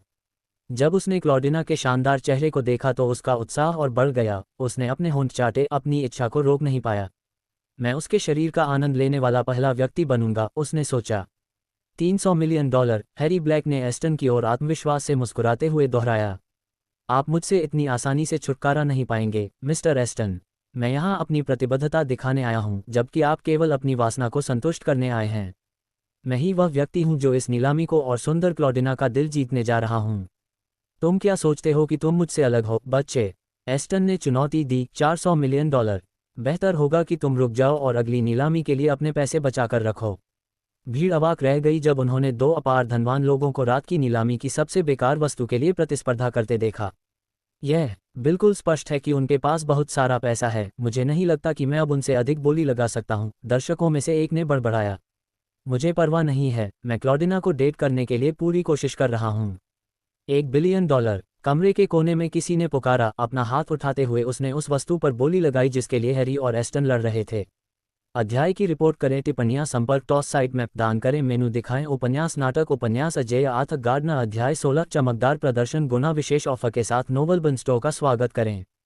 उपन्यास से संबंधित उत्पादों पर सर्वोत्तम सौदे प्राप्त करने के लिए https://novelburn.store पर प्रोमो कोड 6B95HKJN का उपयोग करें। शॉपिंग का आनंद लें। Ajay Arthur Gardner. चमकदार प्रदर्शन। अध्याय 16, चमकदार प्रदर्शन। $1 बिलियन किसी ऐसी चीज के लिए जो अनिवार्य रूप से बेकार है। उस राशि के लिए उसे क्या मिला? उसके लिए समर्पित एक गीत। ये सिर्फ हास्यास्पद है, भले ही वह गीत बेच दे, मुझे यकीन है कि उसे उस पैसे का एक अंश भी वापस नहीं मिलेगा। हाँ, मैं सहमत हूँ, क्लॉडिना का गायन अद्भुत है, लेकिन $1 बिलियन, ये बेवकूफ़ी है। सभी की नज़रें आर्थर पर चली गईं, जो कमरे के कोने में बैठे थे, उस आदमी की पहचान पर सवाल उठा रहे थे। वह कौन है? एस्टन ने हैरी की ओर देखा। मुझे कैसे पता, मिस्टर एस्टन? मुझे वास्तव में उसकी परवाह नहीं है। ऐसी बेकार चीज़ के लिए ये कितना बेकार है। उसे ये लेने दो और हम अपना पैसा अंतिम वस्तु पर लगाएंगे। हैरी ने विनम्रतापूर्वक उत्तर दिया। एस्टन को लगा कि उसका अभिमान कलंकित हो गया है। किसी ने अपनी संपत्ति का दिखावा करके उसका अपमान किया था। वह इसे बर्दाश्त नहीं कर सकता था, चाहे वह व्यक्ति कोई भी हो। क्या बकवास है, उसने जानबूझकर एक गाने के लिए $1 अरब की पेशकश करके मेरा अपमान किया। उसने गुस्से से सोचा। जैसे ही एस्टन आर्थर की ओर बढ़ा, सभी की निगाहें तुरंत उसकी ओर खींच गईं। हैरी उसके पीछे पीछे चला गया। एस्टन सीधे आर्थर के सामने खड़ा था, जो सोफे पर लेटा हुआ था। तुम कौन हो? तुम अपना मुखौटा क्यों नहीं उतारते? मैं यहाँ अकेला हूँ जो शीर्ष 3 सबसे अमीर लोगों में हूँ, तो तुम अपनी संपत्ति का दिखावा करके मुझे चुनौती क्यों दे रहे हो? मैं कह सकता हूँ, ये लोग पूरी तरह से मूर्ख हैं। हैरी ने उनके चारों ओर खड़े होकर दृढ़ता से कहा, क्या तुमने अभी एक अमीर आदमी को लूटा है? $1 अरब में तुम इससे भी ज्यादा कुछ हासिल कर सकते थे। आपने जो खरीदा है उससे कहीं ज्यादा कीमती है। मुझे यकीन है कि आपके दिमाग कभी भी मेरे सोचने के तरीके को समझ नहीं पाएंगे। आखिरकार, मैं एक स्मार्ट और सफल युवा सीईओ हूं और इस शहर में मेरे जैसा सिर्फ एक ही है। हैरी ने यह पता लगाने की कोशिश की कि उसके सामने कौन आदमी है, लेकिन वह कोई विचार नहीं निकाल पाया। वह जानता था कि उसके पास क्लॉडिना का दिल जीतने की योजना है, लेकिन अगर कोई मूर्खता से बेकार की चीज़ खरीदने के लिए बहुत सारा पैसा खर्च करता है, तो उसे डर था कि उसकी योजना विफल हो जाएगी। हैरी जिस मुश्किल स्थिति में था, उसके बावजूद वह अभी भी आश्वस्त था। उसकी बुद्धिमत्ता इसका सिर्फ एक कारण थी, उसका अच्छा रूप और आकर्षण भी किसी भी महिला के लिए निर्विवाद था। उसे यकीन था कि वह अपने सामने वाले आदमी को मात दे सकता है, जिससे वह दर्शकों, खासकर क्लॉडिना के सामने मूर्ख और शर्मिंदा दिखाई देगा। इस आदमी को देखो, हैरी ने आर्थर की ओर इशारा करते हुए और मंच पर सोफे पर बैठी क्लॉडिना सहित कमरे में सभी को देखते हुए कहा। वह एक मूर्ख व्यक्ति का उदाहरण है जिसने अपनी संपत्ति बर्बाद कर दी है। मेरा संदेह है कि उसने ये सारी संपत्तियां बुरे तरीकों से हासिल की हैं। चाहे उसके पास कितना भी पैसा क्यों ना हो, इस तरह के व्यक्ति के पास अंततः सब खत्म हो जाएगा, क्योंकि वह इसे ठीक से प्रबंधित करने में बहुत मूर्ख है। एस्टन मुस्कुराया और फिर हैरी से कहा, बेशक, मुझे यकीन है कि केवल मेरे जैसा व्यक्ति ही इतने लंबे समय तक धन को संभाल कर रख सकता है ना? एस्टन ने फिर आर्थर की ओर मुड़कर पूछा, आपके पास कितना पैसा है? आप इसका उपयोग नीलामी के लिए रखी गई सभी छोटी मोटी वस्तुओं को खरीदने के लिए क्यों नहीं करते, और मुझे, एक पूरी तरह से प्रतिष्ठित व्यक्ति को, क्लॉडिना लेने देते हैं? मुझे यकीन है, हैरी ने आत्मविश्वास से कहा, उसके चेहरे पर एक संतुष्ट मुस्कान के साथ, कि वह यहाँ ज्यादा समय तक टिक नहीं पाएगा और उसे जाने के लिए मजबूर होना पड़ेगा। आर्थर ने गहरी सांस ली, फिर मेजबान की ओर मुंह करके कहा, चलो अगली वस्तु पर चलते हैं। ठीक है, सब लोग। मेजबान ने फिर से जीवंत आवाज में बात की। पहली वस्तु श्री ग्लिट्जी को $1 बिलियन में बेची गई। आर्थर ने उस रात नीलामी के लिए ग्लिट्जी उपनाम लिया था। नाम का अर्थ दिखावटी, आकर्षक, भड़कैला या चमकीला होता है, जिसे उसकी असली पहचान छिपाने के लिए चुना गया था। हालांकि उसे खुद को छिपाना खास पसंद नहीं था, लेकिन उसे लगा कि अमीरों के इस अनजान क्षेत्र में सुरक्षित रहना जरूरी है। वह इस बात की कुछ समझ हासिल करने की उम्मीद कर रहा था कि ये दुनिया कितनी बर्बर हो सकती है। कमरे में मौजूद सभी लोगों ने आर्थर के कामों के लिए तालियां बजाईं, लेकिन उनकी संदिग्ध निगाहों ने उनके असली विचारों को उजागर कर दिया। चलो देखते हैं कि इन सब बेकार चीज़ों को खरीदने के बाद उसके पास कितने पैसे बचे हैं, उन्होंने आपस में बुदबुदाया। ठीक है, सब लोग। अगली वस्तु वह विशेष माइक्रोफोन है जिसका उपयोग सुश्री क्लॉडिना ने लाइव दर्शकों के सामने अपनी पहली प्रस्तुति के समय किया था। $1 बिलियन। आर्थर ने फिर से अपना हाथ उठाते हुए कहा, मैं अगली वस्तु पर जाने के लिए तैयार हूँ, होस्ट। एस्टन क्रोध से भर गया, उसे उस आदमी को मुक्का मारने की इच्छा हो रही थी जिसने उसके सामने अपनी संपत्ति का इतना अहंकारपूर्ण प्रदर्शन किया था। वह साबित करना चाहता था कि उसके पास वास्तव में कितना पैसा है। प्रक्रिया को तेज करें, होस्ट। नीलामी में सबसे महत्वपूर्ण वस्तु पर जाएं। वह चिल्लाया, $1 billion, $1 billion, $1 billion, $1 billion, $1 billion. आथा ने लगातार 7 वस्तुएं खरीदी जिनमें से प्रत्येक की कीमत $1 बिलियन थी। अंत में वे रात की आखिरी वस्तु की नीलामी के लिए तैयार थे। वह आदमी कौन है? क्लॉडिना ने उत्सुकता से पूछा। उसकी आंखें आशंका से चौड़ी हो गईं क्योंकि वह कमरे में चारों ओर देख रही थी। बोली तेज हो गई थी और कई प्रतिभागी मिस्टर ग्लिट्जी के चारों ओर भीड़ लगाने लगे थे, उन्हें घेर लिया था। उसे डर का एहसास हुआ, सोच रही थी कि आगे क्या होगा। उस आदमी ने उस रात नीलाम की गई वस्तुओं पर $8 बिलियन खर्च किए थे। ये पैसे के लिए एक ऐसा मूल्य था जिसकी क्लाउडिना ने कभी कल्पना भी नहीं की थी। मुझे अनाथालय में अपने दोस्तों को बताना होगा, उसने खुशी से कहा, इतनी प्रबल भावना के साथ कि ऐसा लग रहा था कि वह फूट फूट कर रोने वाली थी। क्लाउडिना ने सोचा, यह आदमी क्या चाहता है? उसने इस चैरिटी कार्यक्रम के लिए इतना पैसा क्यों खर्च किया? क्या वह उन अन्य लोगों की तरह है जो सिर्फ मेरा फ़ायदा उठाना चाहते हैं? उसने शुरू से ही अपने इरादे स्पष्ट कर दिए थे, वह सिर्फ रात के खाने के लिए उनके साथ शामिल होगी। क्या यह उसे संतुष्ट करने के लिए पर्याप्त होगा? उसने असमंजस में अपना सिर हिलाया। क्या उसे उस आदमी द्वारा खर्च किए गए सारे पैसे के बदले में सिर्फ रात के खाने के बजाय बिस्तर पर सेवा करने के लिए मजबूर होना पड़ेगा? ठीक है, ठीक है। एस्टन ने उस रात नीलाम होने वाली आखिरी वस्तु को पेश करने से पहले ही होस्ट को बीच में टोकते हुए चिल्लाया। सभी का ध्यान एस्टन की ओर चला गया क्योंकि एक साथ कोई दिखाई दिया और मंच की ओर चला गया। वह व्यक्ति लियो था, जो क्लाउडिना के करियर को संभालने के लिए जिम्मेदार मनोरंजन कंपनी का प्रबंधक था। मुझे लगता है कि आज रात किसी बहुत महत्वपूर्ण व्यक्ति को एक घोषणा करनी है, एस्टन ने कहा। लियो को यह जानकर सुखद आश्चर्य हुआ कि आज शाम की नीलामी में काफ़ी धन जुटाया गया। वह बहुत खुश था क्योंकि प्रबंधन आय का एक हिस्सा लेगा, जिसका मतलब था कि वह और भी ज़्यादा पैसे कमाएगा। नतीजतन लियो को भरोसा था कि धनी उपस्थित लोगों की मदद से वह सफल हो पाएगा नियोजित निर्णय लें। मैं इस शहर के धनी व्यक्तियों की वास्तव में सराहना करता हूं और उन पर गर्व करता हूं। परिणामस्वरूप इस नीलामी के मद्देनज़र प्रबंधन ने उस वस्तु को बदलने का फैसला किया है जिसे हम आज रात ग्रैंड फिनाले के रूप में नीलाम करेंगे। शुरू में ये सुश्री क्लॉडिना के साथ सिर्फ एक दिन था। हालांकि मैंने कॉल किया, लियो ने कहा, नोवेल ड्रीमर ऑग के स्वामित्व में, एक हल्की मुस्कान के साथ जिसका सभी ने बहुत उत्साह और उत्तेजना के साथ स्वागत किया।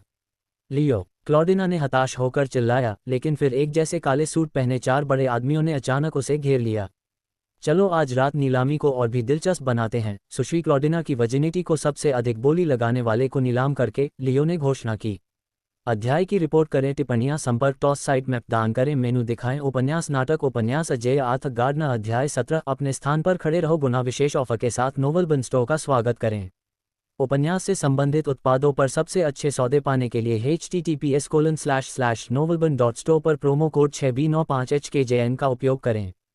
खरीदारी का आनंद लें। अजय आर्थ गार्डनर, स्टैंड योर ग्राउंड। अध्याय 17, स्टैंड योर ग्राउंड। नहीं, मैं इस पर कभी सहमत नहीं थी, मिस्टर लियो, क्लॉडिना ने कहा क्योंकि उसने अपनी असंतुष्टि को व्यक्त करने का प्रयास किया था। हालांकि वह शक्तिहीन थी क्योंकि 4 हटे कट्टे आदमियों ने उसे घेर लिया था। मुझे जाने दो, उसने कहा, उसका चेहरा डर से पीला पड़ गया। मैं इस पर कभी सहमति नहीं दूंगी, मेरा कभी खुद को बेचने का इरादा नहीं था। तुम मेरे साथ ऐसा नहीं कर सकते, इस बार तुमने मुझे कुछ ऐसा करने के लिए मजबूर किया जो मैं नहीं चाहती थी, उसने अविश्वास में अपना सिर हिलाते हुए कहा। लेकिन लियो आगे की रात के लिए गर्व और उत्साहित दिखाई दिया।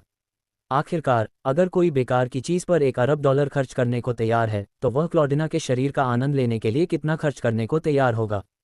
लियो क्लॉडिना जैसी महिलाओं से निपटने का आदी था, जो मनोरंजन की दुनिया में प्रवेश करते समय अपने गुणों को महत्व देने का दिखावा करती थीं। हालांकि वह अच्छी तरह से जानता था कि यह सब दिखावा था। वह जितनी भी लड़कियों को जानता था, वे अंत में पैसे के आगे झुक गई थीं। दुनिया में ऐसा कुछ भी नहीं था जो पैसे का विरोध कर सके। इसके अलावा क्लॉडिना आज रात उन मूर्ख अनाथों को बचाने के लिए बड़ी रकम जुटाने के लिए ऐसा कर रही थी। लियो को यकीन था कि क्लॉडिना अंत में आभारी होगी, क्योंकि ऐसा अवसर दुर्लभ था और केवल एक बार ही मिल सकता था। घटना के बाद वे दोनों अमीर बन जाएंगे और उच्च सामाजिक स्थिति में पहुंचेंगे। उसने सोचा कि किसी के साथ एक रात सोने जाना कोई बड़ी बात नहीं है ना? लियो क्लॉडिना के पास गया और उसे देखकर धीरे से मुस्कुराया, लड़की की उदासी को देखते हुए और उसके चेहरे पर गुस्से को चुपचाप दबाते हुए। क्लॉडिना, कृपया बस मान जाओ। तुम 10 बिलियन या उससे ज़्यादा कमा सकती हो।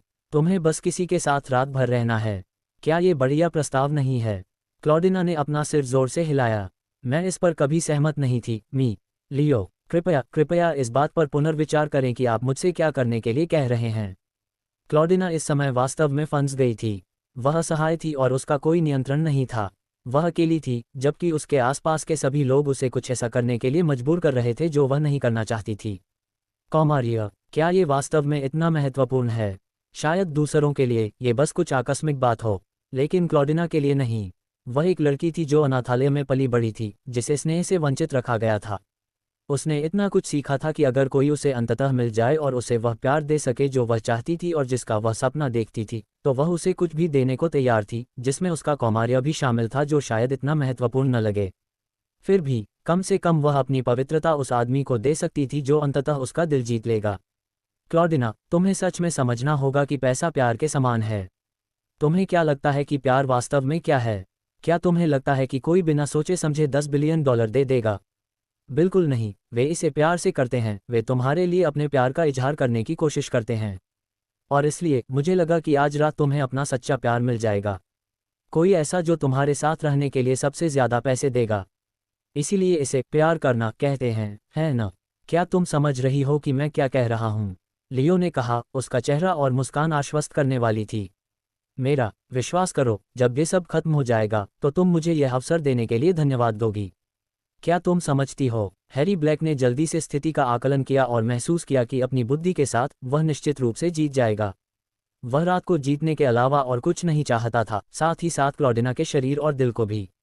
हालांकि उसका प्रतिद्वंद्वी एस्टन स्कॉट एक दुर्जेय प्रतिद्वंद्वी साबित हो रहा था, क्योंकि वह लड़की को जीतने के लिए बड़ी रकम खर्च करने को तैयार था।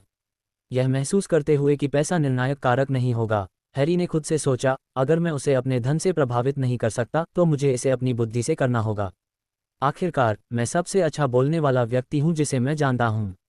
एक आत्मविश्वास भरी मुस्कान के साथ हैरी ने घोषणा की, मैं तैयार हूं। देखते हैं कौन जीतता है। जॉन, बहुत बहुत धन्यवाद मी ग्लिट्जी। इस दान से एक छोटा व्यवसाय शुरू करने का मेरा सपना सच हो जाएगा। सारा, मैं आपके उदार दान के लिए बहुत आभारी हूं मी ग्लिट्जी। यह मुझे डॉक्टर बनने की मेरी आकांक्षाओं को पूरा करने में मदद करेगा। माइक, ये दान मेरे लिए बहुत मायने रखता है मिस्टर ग्लिट्जी। अब मेरे पास दुनिया भर में यात्रा करने का साधन है और विभिन्न संस्कृतियों का अन्वेषण करें। जेन, आपका दान मुझे कॉलेज जाने के अपने सपने को साकार करने में मदद करेगा। बहुत बहुत धन्यवाद मिस्टर ग्लिट्जी। सैम, आपका दान मुझे एक पेशेवर एथलीट बनने की मेरी आकांक्षाओं को पूरा करने में मदद करेगा। बहुत बहुत धन्यवाद मिस्टर ग्लिट्जी। स्टीव, ये दान मुझे मेरे जैसे अन्य अनाथों की मदद करने के लिए एक चैरिटी शुरू करने में मदद करेगा। आपकी दयालुता के लिए धन्यवाद मिस्टर ग्लिट्जी। होस्ट के इस उदार कार्य के लिए कई अनाथ बच्चे बहुत प्रभावित और आभारी हैं, जो इतने सारे लोगों के जीवन को महत्वपूर्ण रूप से प्रभावित करेगा। इसके लिए सिस्टम आपको 100 VIP अंक देगा। आथा आश्चर्य से चौंक गया जब उसने अपने सामने पारदर्शी पाठ की एक श्रृंखला देखी। उसने उस रात नीलामी में बोली लगाई गई वस्तुओं के लिए पूरी राशि का भुगतान किया था और इस बार उसे कुछ ऐसा मिला जिसकी उसने उम्मीद नहीं की थी, लेकिन वह इससे बहुत खुश था। 100 VIP अंक। सिस्टम टिप्पणी। आथा ने घबराकर खुद से सोचा, यहाँ शर्मिंदगी का क्षण आता है। वह उम्मीद कर रहा था कि सिस्टम कोई ऐसी टिप्पणी देगा जिससे उसे अजीब लगे। होस्ट, अगर मिस क्लाउडिना के प्रति आपका आकर्षण न होता तो आप अधिक VIP अंक अर्जित कर सकते थे। मेरा मतलब है, मैं आपके उत्साह को समझ सकता हूं, लेकिन मैं पूरी तरह से बता सकता हूं कि उसका आकर्षण और उसका खूबसूरत रूप आपकी प्रेरणा का एक प्रमुख स्रोत है। आप मुझे बेवकूफ़ नहीं बना सकते। होस्ट, आपको यह विषय क्यों उठाना है? क्या किसी पुरुष का उसके जैसी खूबसूरत महिला की ओर आकर्षित होना स्वाभाविक नहीं है? मैं गलत नहीं हूं और मैं भी सामान्य हूं, इसलिए मेरी मर्दानगी के साथ मजाक मत करो। अगर मुझे मौका मिले तो मैं क्लॉडिना को भी ले लूंगा। कम से कम मैं ऐसा व्यक्ति नहीं हूं जो केवल वासना से प्रेरित हो। आथा इस जगह पर VIP पॉइंट इकट्ठा करने और खुद से कम भाग्यशाली लोगों की मदद करने के इरादे से आया था। हालांकि वह आंशिक रूप से इस तथ्य से प्रेरित था कि इस आयोजन के पीछे का व्यक्ति क्लॉडिना था, जो आश्चर्यजनक रूप से सुंदर थी। यही वह चीज़ है जो आपको यहाँ अन्य पुरुषों से अलग बनाती है। होस्ट, अब अपनी लड़ाई का सामना करने के लिए तैयार हो जाओ।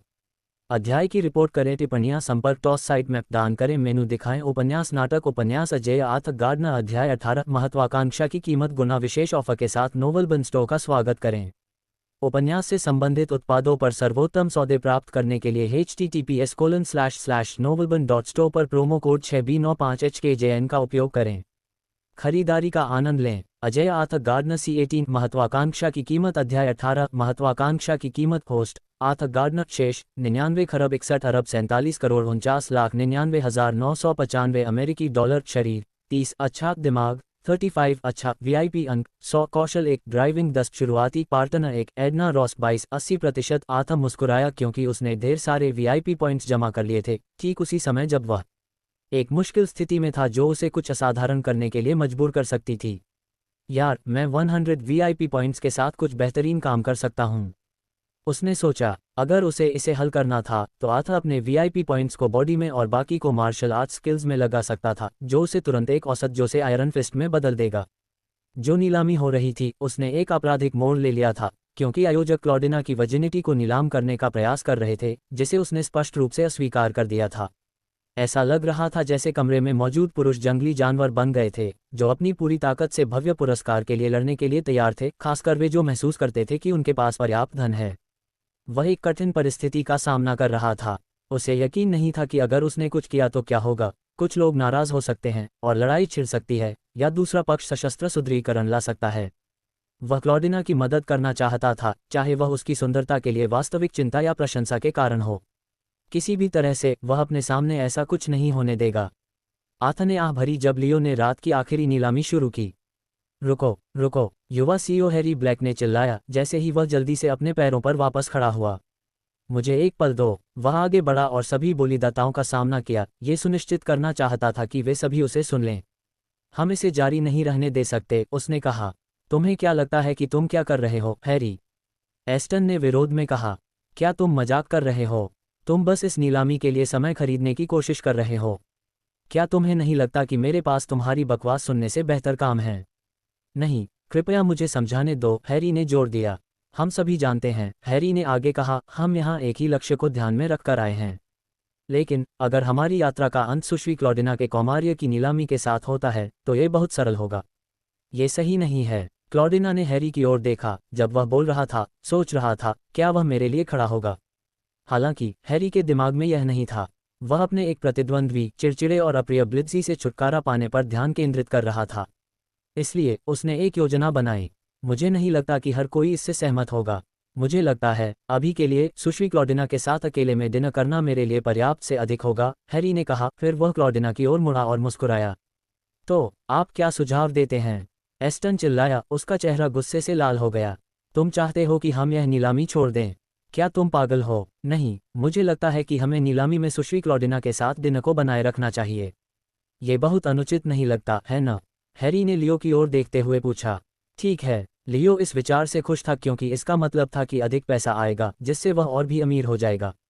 अब इसे और टालने की कोई ज़रूरत नहीं है। चलो सुश्री क्लॉडिना के साथ डिनर के लिए नीलामी शुरू करते हैं, उसने कहा। हैरी की योजना आर्थर को अंतिम नीलामी से बाहर निकालने की थी ताकि उसके पास जितना पैसा है उसे निकालकर प्रतियोगिता में केवल उसे और एस्टन को ही छोड़ा जा सके, जिससे हैरी को बढ़त मिल जाएगी। फिर वह आर्थर की ओर चला गया। तो तुम अपना सारा पैसा क्लॉडिना के साथ डिनर पर क्यों नहीं खर्च करते, है न? उसने ताना मारा। तुम स्नो वाइट प्रिंसेस क्लॉडिना के साथ डिनर का मूल्य सिर्फ $1 बिलियन नहीं आंकते, है न? हैरी ने कहा। मुझे देखने दो कि तुम अपने पैसे के साथ इतने लापरवाह होने में कितने मूर्ख हो। हैरी ने अपनी बाहें क्रॉस की और उसे डराने की कोशिश में आर्थर को घूरा। उसे पूरा यकीन था कि वह समझ सकता है कि आर्थर क्या सोच रहा है। आर्थर जैसे लोग जो भौतिक संपत्ति पर बहुत जोर देते थे आमतौर पर जल्दी गुस्सा हो जाते थे और आसानी से भड़क जाते थे। इसका फायदा उठाते हुए हैरी को यकीन था कि वह उन्हें तब तक हेरफेर कर सकता है जब तक कि वे अपने सिर से ऊपर न हो जाएं। अब अपनी बोली बताओ, हैरी ने चुनौती दी। $1 बिलियन, आर्थर ने शांति से कहा, जोर देने के लिए अपना हाथ उठाया। क्लॉडिना ने आर्थर की आंखों में देखने के लिए अपना सिर उठाया। वह आदमी बहुत आगे निकल गया है। उसने बहुत सारा पैसा ऐसे खर्च किया जैसे कि कुछ भी नहीं था। उसने सोचा, क्या वह इतना अमीर है कि वह एक ही रात में अरबों खर्च कर सकता है? वह मुझसे क्या चाहता है? क्लॉडिना ने जोर से सोचा। यह मेरा शरीर होना चाहिए, उसने निराशा में अपना सिर नीचे करते हुए निष्कर्ष निकाला। मेरी जिंदगी खत्म हो गई है। कमरे में कई लोग स्थिति के बारे में बात करने लगे। वह वास्तव में पागल है, एक व्यक्ति ने टिप्पणी की। उसके पास कितना पैसा है? मैं भूल गया हूं कि उसने आज रात कितना खर्च किया है। ये लगभग $11 बिलियन है, दूसरे ने उत्तर दिया। ये बिल्कुल पागलपन है। इतने पैसे से आप एक ऐसा व्यवसाय बना सकते हैं जिसका लाभ कई पीढ़ियों तक इस्तेमाल किया जा सकता है। वे अनाथ इस बार वाकई भाग्यशाली हैं, तीसरे ने कहा। वे अचानक अमीर हो जाएंगे क्योंकि एक आदमी की मूर्खता के कारण जो केवल क्लॉडिना के लिए अपनी वासना से प्रेरित है। $2 बिलियन। हैरी ने आथा को सीधे इशारा करते हुए एक धूर्त मुस्कान के साथ उत्तर दिया। वह जानता था कि आथा जो चाहता है उसे पाने के लिए किसी भी हद तक जा सकता है, इसलिए उन्हें पूरा भरोसा था कि भले ही वह उनसे ज्यादा बोली लगा दे, आथा उन वस्तुओं को हासिल करने के अपने प्रयासों में लगे रहेंगे। आथा ने बोली में इजाफा करते हुए कहा, $4 बिलियन। $5 बिलियन, हैरी ने बोली जारी रखते हुए जवाब दिया। ये बिल्कुल पागलपन है। क्या आपको लगता है कि हैरी वास्तव में जो कर रहा है उसके प्रति गंभीर है? वह बहुत बड़ा जोखिम उठा रहा है। क्या होगा अगर मिस्टर ग्लिट्जी हैरी द्वारा पहले से लगाई गई बोली से अधिक बोली नहीं लगाता? वह बहुत सारा पैसा खो देगा। वे दोनों पागल हैं। मुझे लगता है कि मैं गलत नीलामी में आ गया हूँ। फिर भी मैं अभी भी इस तरह का मनोरंजक शो देख सकता हूँ। हालांकि कुछ क्षणों के बाद आथा अभी भी चुप रहा, हैरी की बोली से मेल खाने के लिए कोई और बोली नहीं लगाई। ठीक है, तो क्या यह नीलामी मिस्टर हैरी द्वारा $5 बिलियन में यह वस्तु जीतने के साथ समाप्त होगी? लियो ने मंच से पुकारा। नहीं, रुको। हैरी ने लियो से विनती की। उसे पूरी उम्मीद थी कि वह किसी और को उससे अधिक बोली लगाने का मौका देगा। वह घबराहट से कांप रहा था। वह सिर्फ डिनर करने के लिए इतना पैसा खर्च करने की कल्पना भी नहीं कर सकता था। अगर वह उसे अपने बिस्तर पर ले जा सकता था तो वह उसके साथ सिर्फ खाना खाने से क्यों संतुष्ट होगा? नहीं, वह चिल्लाया। फिर वह आथा की ओर मुड़ा, उसके चेहरे की ओर इशारा करते हुए, और सख्ती से कहा, अरे तुम अभी मुझसे ज्यादा बोली लगाओ। हैरी को यकीन था कि उसकी गणना सही थी। उसके सामने खड़ा आदमी नीलाम की जा रही सभी वस्तुओं को हासिल करने के लिए बहुत उत्सुक लग रहा था, इसलिए उसे इतना लुभाना था कि वह अपना सारा पैसा खर्च कर दे और आखिरी दौर में बाहर हो जाए। हैरी ने इतनी सावधानी से योजना बनाई थी कि उसे यकीन था कि वह गलत नहीं हो सकता। लेकिन उस आदमी ने हैरी की बोली से ज्यादा बोली क्यों नहीं लगाए? हैरी और भी ज्यादा कांप उठा और उसके शरीर से पसीने की बूंदें टपकने लगीं। आखिरकार $5 बिलियन एक बड़ी रकम थी और वह अपनी मनचाही चीज हासिल किए बिना इतनी राशि गंवाने का जोखिम नहीं उठा सकता था। आथा ने बस हैरी की ओर देखा और जवाब दिया, क्या तुम ही नहीं हो जो इसे पहले चाहते थे? उसी समय एस्टन मुस्कुराया क्योंकि उसके दिमाग में एक योजना बनने लगी थी, एक ऐसी योजना जिससे उसे यकीन था कि उस रात उसके दोनों प्रतिद्वंद्वी आत्मसमर्पण कर देंगे। अध्याय की रिपोर्ट करें, टिप्पणियां, संपर्क, टॉस साइट मैप दान करें, मेनू दिखाएं, उपन्यास, नाटक, उपन्यास अजय आर्थर गार्डनर। अध्याय 18 महत्वाकांक्षा की कीमत गुना विशेष ऑफर के साथ नोवेल बिन स्टोर में आपका स्वागत है। उपन्यास से संबंधित उत्पादों पर सर्वोत्तम सौदे प्राप्त करने के लिए https://novelbin.store पर प्रोमो कोड 6B95HKJN का उपयोग करें।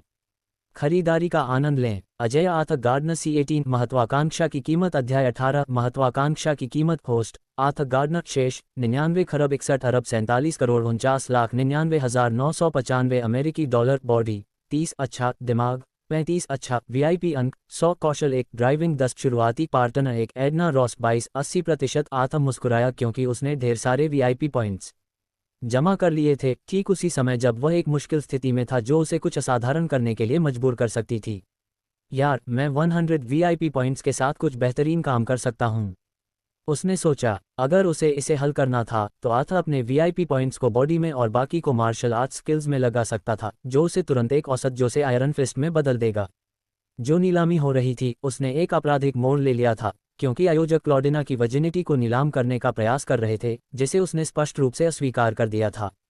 ऐसा लग रहा था जैसे कमरे में मौजूद पुरुष जंगली जानवर बन गए थे, जो अपनी पूरी ताकत से भव्य पुरस्कार के लिए लड़ने के लिए तैयार थे, खासकर वे जो महसूस करते थे कि उनके पास पर्याप्त धन है। वह एक कठिन परिस्थिति का सामना कर रहा था।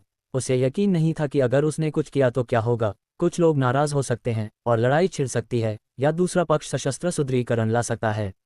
वह क्लॉडिना की मदद करना चाहता था, चाहे वह उसकी सुंदरता के लिए वास्तविक चिंता या प्रशंसा के कारण हो।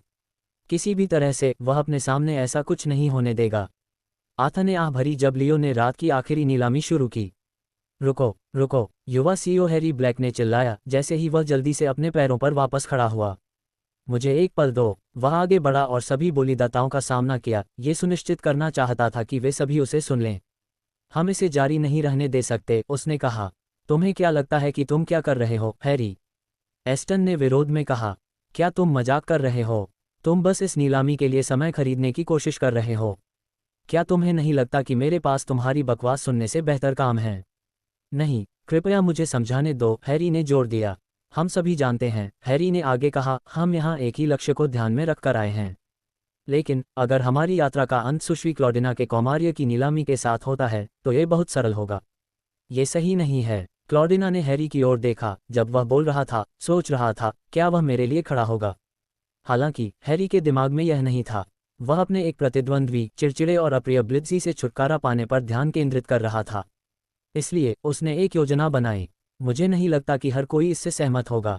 मुझे लगता है अभी के लिए सुश्री क्लॉडिना के साथ अकेले में डिनर करना मेरे लिए पर्याप्त से अधिक होगा, हैरी ने कहा। फिर वह क्लॉडिना की ओर मुड़ा और मुस्कुराया। तो आप क्या सुझाव देते हैं? एस्टन चिल्लाया, उसका चेहरा गुस्से से लाल हो गया। तुम चाहते हो कि हम यह नीलामी छोड़ दें? क्या तुम पागल हो? नहीं, मुझे लगता है कि हमें नीलामी में सुश्री क्लॉडिना के साथ डिनर को बनाए रखना चाहिए। ये बहुत अनुचित नहीं लगता है न? हैरी ने लियो की ओर देखते हुए पूछा। ठीक है। लियो इस विचार से खुश था क्योंकि इसका मतलब था कि अधिक पैसा आएगा जिससे वह और भी अमीर हो जाएगा। अब इसे और टालने की कोई ज़रूरत नहीं है। चलो सुश्री क्लॉडिना के साथ डिनर के लिए नीलामी शुरू करते हैं, उसने कहा। हैरी की योजना आथा को अंतिम नीलामी से बाहर निकालने की थी ताकि उसके पास जितना पैसा है उसे निकालकर प्रतियोगिता में केवल उसे और एस्टन को ही छोड़ा जा सके, जिससे हैरी को बढ़त मिल जाएगी। फिर वह आथा की ओर चला गया। तो तुम अपना सारा पैसा क्लॉडिना के साथ डिनर पर क्यों नहीं खर्च करते, है न? उसने ताना मारा। तुम स्नो वाइट प्रिंसेस क्लॉडिना के साथ डिनर का मूल्य सिर्फ $1 बिलियन नहीं आंकते, है न? हैरी ने कहा। मुझे देखने दो कि तुम अपने पैसे के साथ इतने लापरवाह होने में कितने मूर्ख हो। हैरी ने अपनी बाहें क्रॉस की और उसे डराने की कोशिश में आथा को घूरा। उसे पूरा यकीन था कि वह समझ सकता है कि आथा क्या सोच रहा है। आथा जैसे लोग जो भौतिक संपत्ति पर बहुत जोर देते थे आमतौर पर जल्दी गुस्सा हो जाते थे और आसानी से भड़क जाते थे। इसका फायदा उठाते हुए हैरी को यकीन था कि वह उन्हें तब तक हेरफेर कर सकता है जब तक कि वे अपने सिर से ऊपर न हो जाएं। अब अपनी बोली बताओ, हैरी ने चुनौती दी। $1 बिलियन, आथा ने शांति से कहा, जोर देने के लिए अपना हाथ उठाया। क्लॉडिना ने आथा की आंखों में देखने के लिए अपना सिर उठाया। वह आदमी बहुत आगे निकल गया है। उसने बहुत सारा पैसा ऐसे खर्च किया जैसे कि कुछ भी नहीं था। उसने सोचा, क्या वह इतना अमीर है कि वह एक ही रात में अरबों खर्च कर सकता है? वह मुझसे क्या चाहता है? क्लॉडिना ने जोर से सोचा। यह मेरा शरीर होना चाहिए, उसने निराशा में अपना सिर नीचे करते हुए निष्कर्ष निकाला। मेरी जिंदगी खत्म हो गई है। कमरे में कई लोग स्थिति के बारे में बात करने लगे। वह वास्तव में पागल है, एक व्यक्ति ने टिप्पणी की। उसके पास कितना पैसा है? मैं भूल गया हूं कि उसने आज रात कितना खर्च किया है। ये लगभग $11 बिलियन है, दूसरे ने उत्तर दिया। ये बिल्कुल पागलपन है। इतने पैसे से आप एक ऐसा व्यवसाय बना सकते हैं जिसका लाभ कई पीढ़ियों तक इस्तेमाल किया जा सकता है। वे अनाथ इस बार वाकई भाग्यशाली हैं, तीसरे ने कहा। वे अचानक अमीर हो जाएंगे क्योंकि एक आदमी की मूर्खता के कारण जो केवल क्लॉडिना के लिए अपनी वासना से प्रेरित है। $2 बिलियन, हैरी ने आथा को सीधे इशारा करते हुए एक धूर्त मुस्कान के साथ उत्तर दिया। वह जानता था कि आथा जो चाहता है उसे पाने के लिए किसी भी हद तक जा सकता है, इसलिए उन्हें पूरा भरोसा था कि भले ही वह उनसे ज्यादा बोली लगा दे, आथा उन वस्तुओं को हासिल करने के अपने प्रयासों में लगे रहेंगे। आथा ने बोली में इजाफा करते हुए कहा, $4 बिलियन। $5 बिलियन, हैरी ने बोली जारी रखते हुए जवाब दिया। ये बिल्कुल पागलपन है। क्या आपको लगता है कि हैरी वास्तव में जो कर रहा है उसके प्रति गंभीर है? वह बहुत बड़ा जोखिम उठा रहा है। क्या होगा अगर मिस्टर ग्लिट्जी हैरी द्वारा पहले से लगाई गई बोली से अधिक बोली नहीं लगाता? वह बहुत सारा पैसा खो देगा। वे दोनों पागल हैं। मुझे लगता है कि मैं गलत नीलामी में आ गया हूँ। फिर भी मैं अभी भी इस तरह का मनोरंजक शो देख सकता हूँ। हालांकि कुछ क्षणों के बाद आथा अभी भी चुप रहा। हैरी की बोली से मेल खाने के लिए कोई और बोली नहीं लगाई। ठीक है, तो क्या यह नीलामी मिस्टर हैरी द्वारा $5 बिलियन में यह वस्तु जीतने के साथ समाप्त होगी? लियो ने मंच से पुकारा। नहीं, रुको। हैरी ने लियो से विनती की। उसे पूरी उम्मीद थी कि वह किसी और को उससे अधिक बोली लगाने का मौका देगा। वह घबराहट से कांप रहा था। वह सिर्फ डिनर करने के लिए इतना पैसा खर्च करने की कल्पना भी नहीं कर सकता था। अगर वह उसे अपने बिस्तर पर ले जा सकता था तो वह उसके साथ सिर्फ खाना खाने से क्यों संतुष्ट होगा? नहीं, वह चिल्लाया। फिर वह आथा की ओर मुड़ा, उसके चेहरे की ओर इशारा करते हुए, और सख्ती से कहा, अरे तुम अभी मुझसे ज्यादा बोली लगाओ। हैरी को यकीन था कि उसकी गणना सही थी। उसके सामने खड़ा आदमी नीलाम की जा रही सभी वस्तुओं को हासिल करने के लिए बहुत उत्सुक लग रहा था, इसलिए उसे इतना लुभाना था कि वह अपना सारा पैसा खर्च कर दे और आखिरी दौर में बाहर हो जाए। हैरी ने इतनी सावधानी से योजना बनाई थी कि उसे यकीन था कि वह गलत नहीं हो सकता। लेकिन उस आदमी ने हैरी की बोली से ज्यादा बोली क्यों नहीं लगाए? हैरी और भी ज्यादा कांप उठा और उसके शरीर से पसीने की बूंदें टपकने लगीं। आखिरकार $5 बिलियन एक बड़ी रकम थी और वह अपनी मनचाही चीज़ हासिल किए बिना इतनी राशि गंवाने का जोखिम नहीं उठा सकता था। आर्थर ने बस हैरी की ओर देखा और जवाब दिया, क्या तुम ही नहीं हो जो इसे पहले चाहते थे? उसी समय एस्टन मुस्कुराया क्योंकि उसके दिमाग में एक योजना बननी शुरू हो गई थी, एक ऐसी योजना जिससे उसे यकीन था कि उस रात उसके दोनों प्रतिद्वंद्वी आत्मसमर्पण कर देंगे। अध्याय की रिपोर्ट करें, टिप्पणियां, संपर्क, टॉस साइट में दान करें, मेनू दिखाएं, उपन्यास, नाटक, उपन्यास अजय आर्थर गार्डनर, अध्याय 19, एक निषिद्ध सौदा गुना विशेष ऑफर के साथ नोवेल बिन स्टो का स्वागत करें। उपन्यास से संबंधित उत्पादों पर सबसे अच्छे सौदे पाने के लिए https://novelbin.store पर प्रोमो कोड 6B95HKJN का उपयोग करें। खरीदारी का आनंद लें। अजय आर्थर गार्डनर, एक निषिद्ध सौदा, अध्याय 19, एक निषिद्ध सौदा। मिस्टर ग्लिट्ज़ी, क्या आप मुझसे ज्यादा बोली लगाने की कृपा करेंगे? हैरी आर्थर की ओर मुड़ा और कांपती आवाज में पूछा, उसके स्वर में आशा झलक रही थी। हैरी डर से अभिभूत था, उसका शरीर कांप रहा था और उसका चेहरा पीला पड़ गया, क्योंकि वह अपनी चिंता को छिपाने की कोशिश कर रहा था। हालांकि वह अमीर था, लेकिन उसका इस विशेष स्थिति पर पैसे बर्बाद करने का कोई इरादा नहीं था। क्या आप इस पर विश्वास कर सकते हैं? हैरी ने वास्तव में मिस्टर ग्लिट्ज़ी से कुछ मांगी थी। ये बहुत शर्मनाक है। पता चला कि उसकी बड़ी बड़ी बातें सिर्फ दिखावा थीं। एस्टन अपनी कुर्सी से उठते हुए संतोष से मुस्कुराया। उसने अपने हाथों को धीरे से ताली बजाई, जिसकी आवाज़ कमरे में चारों ओर गूंज उठी और तुरंत ही वहां मौजूद सभी लोगों का ध्यान अपनी ओर आकर्षित कर लिया। वह जानता था कि वह जीतने का हकदार था और निश्चित रूप से उसके विरोधियों में से एक ने पहले ही हार मान ली थी, इससे पहले कि वह कोई कदम उठा पाता। हमेशा की तरह उसे वह आसानी से मिल गया जो वह चाहता था। इस बार भी कोई अपवाद नहीं था। तुम कितने हारे हुए हो, हैरी? उसने घोषणा की। फिर वह हैरी और आर्थर के पास गया। तुम दोनों सिर्फ दो भोले मूर्ख हो जो पैसे से खेल रहे हो। तुम्हें पता होना चाहिए कि इस जगह पर असली अमीर लोग कौन हैं। मुझे अब कोई परवाह नहीं है, हैरी ने चिल्लाते हुए कहा। उसकी आवाज़ घबराहट से बढ़ गई। फिर वह आर्थर के सामने घुटनों के बल बैठ गया। मिस्टर ग्लिट्ज़ी, कृपया मुझसे ज़्यादा बोली लगाएं ताकि मैं इस नीलामी से बाहर निकल सकूं और आपको फिर कभी परेशान न करूं। मैं कम उम्र में ही एक बड़ा सीईओ बनने में सफल रहा हूं, लेकिन मेरे पास इस तरह खर्च करने के लिए पैसे नहीं हैं।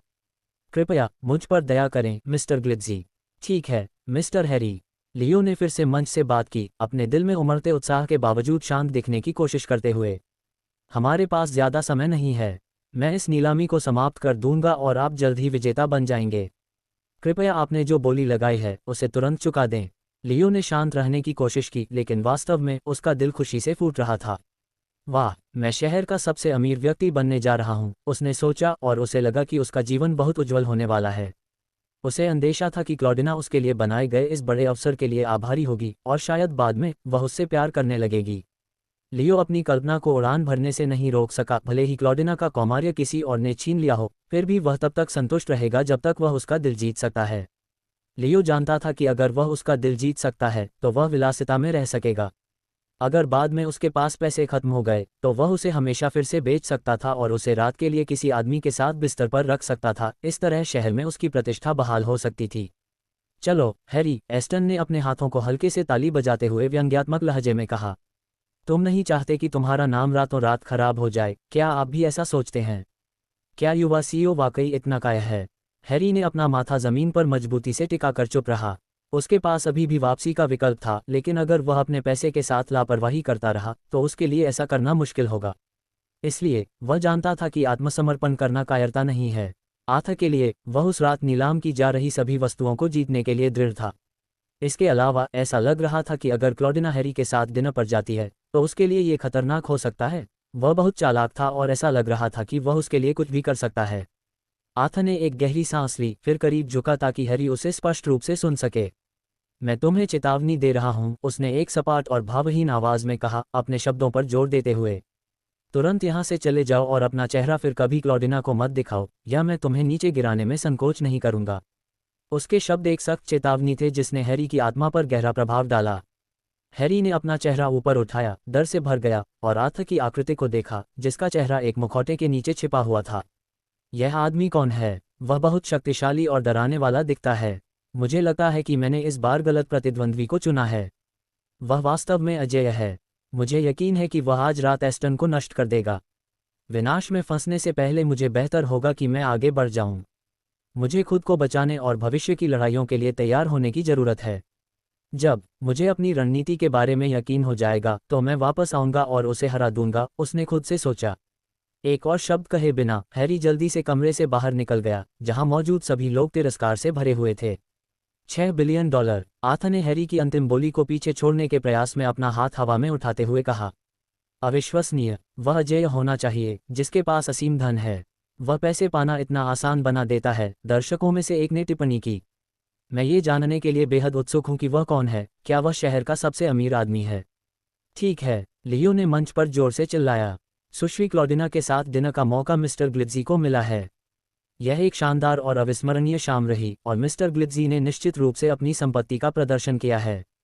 अब आज रात आखिरी आइटम नीलामी में क्या हुआ? लियो ने आगे कहा। यह सुश्री क्लॉडिना के साथ उनके जीवन में पहली बार सोने का मौका था। उनका कौमार्य कुछ ऐसा है जिसका कई पुरुष सपना देखते हैं, और यह जीवन में एक बार मिलने वाला अवसर है, स्वर्ग से एक आशीर्वाद जिसे पाने के लिए मुझे यकीन है कि कोई भी अपनी संपत्ति को छोड़ने के लिए तैयार होगा।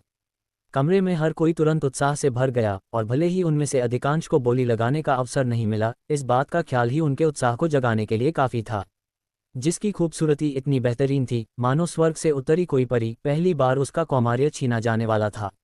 उन्हें ये भी उम्मीद थी कि इसे रिकॉर्ड किया जा सकता है और किसी को भी बेचा जा सकता है, जिससे उन्हें संभावित रूप से बहुत सारा पैसा मिल सकता है। नीलामी के अंतिम दौर के करीब आते ही क्लॉडिना की बेचैनी बढ़ती जा रही थी। कुछ ही मिनटों में ये निर्णय लिया जाएगा कि उसका कौमार्य कौन छीनेगा। उसने चमत्कार के लिए प्रार्थना की, कोई ऐसा व्यक्ति जो उसे बचा सके और ऐसा होने से रोक सके, या कोई ऐसा व्यक्ति जो वास्तव में उसकी परवाह करता हो। क्लॉडिना ने अपना पीला चेहरा ऊपर उठाया और उसकी आंखों में आंसू भर आए। बिना किसी देरी के लियो ने इकट्ठे हुए मेहमानों के तनाव को देखते हुए उत्साह से कहा, नीलामी के अंतिम दौर का समय आ गया है। प्यारी सुश्री क्लॉडिना के साथ रात बिताने वाला कौन भाग्यशाली होगा? बोली शुरू हो। $20 बिलियन, किसी ने चिल्लाया और जल्दी से अपना प्रस्ताव रखा। अध्याय की रिपोर्ट करें, टिप्पणियां, संपर्क, टॉस साइट मैप दान करें, मेनू दिखाएं, उपन्यास, नाटक, उपन्यास अजेय आर्थर गार्डनर, अध्याय 20, एक समाधान खरीदना गुना, विशेष ऑफर के साथ नॉवेल बिन स्टोर में आपका स्वागत है। उपन्यास से संबंधित उत्पादों पर सर्वोत्तम सौदे प्राप्त करने के लिए https://novelbin.store पर प्रोमो कोड 6B95HKJN का उपयोग करें।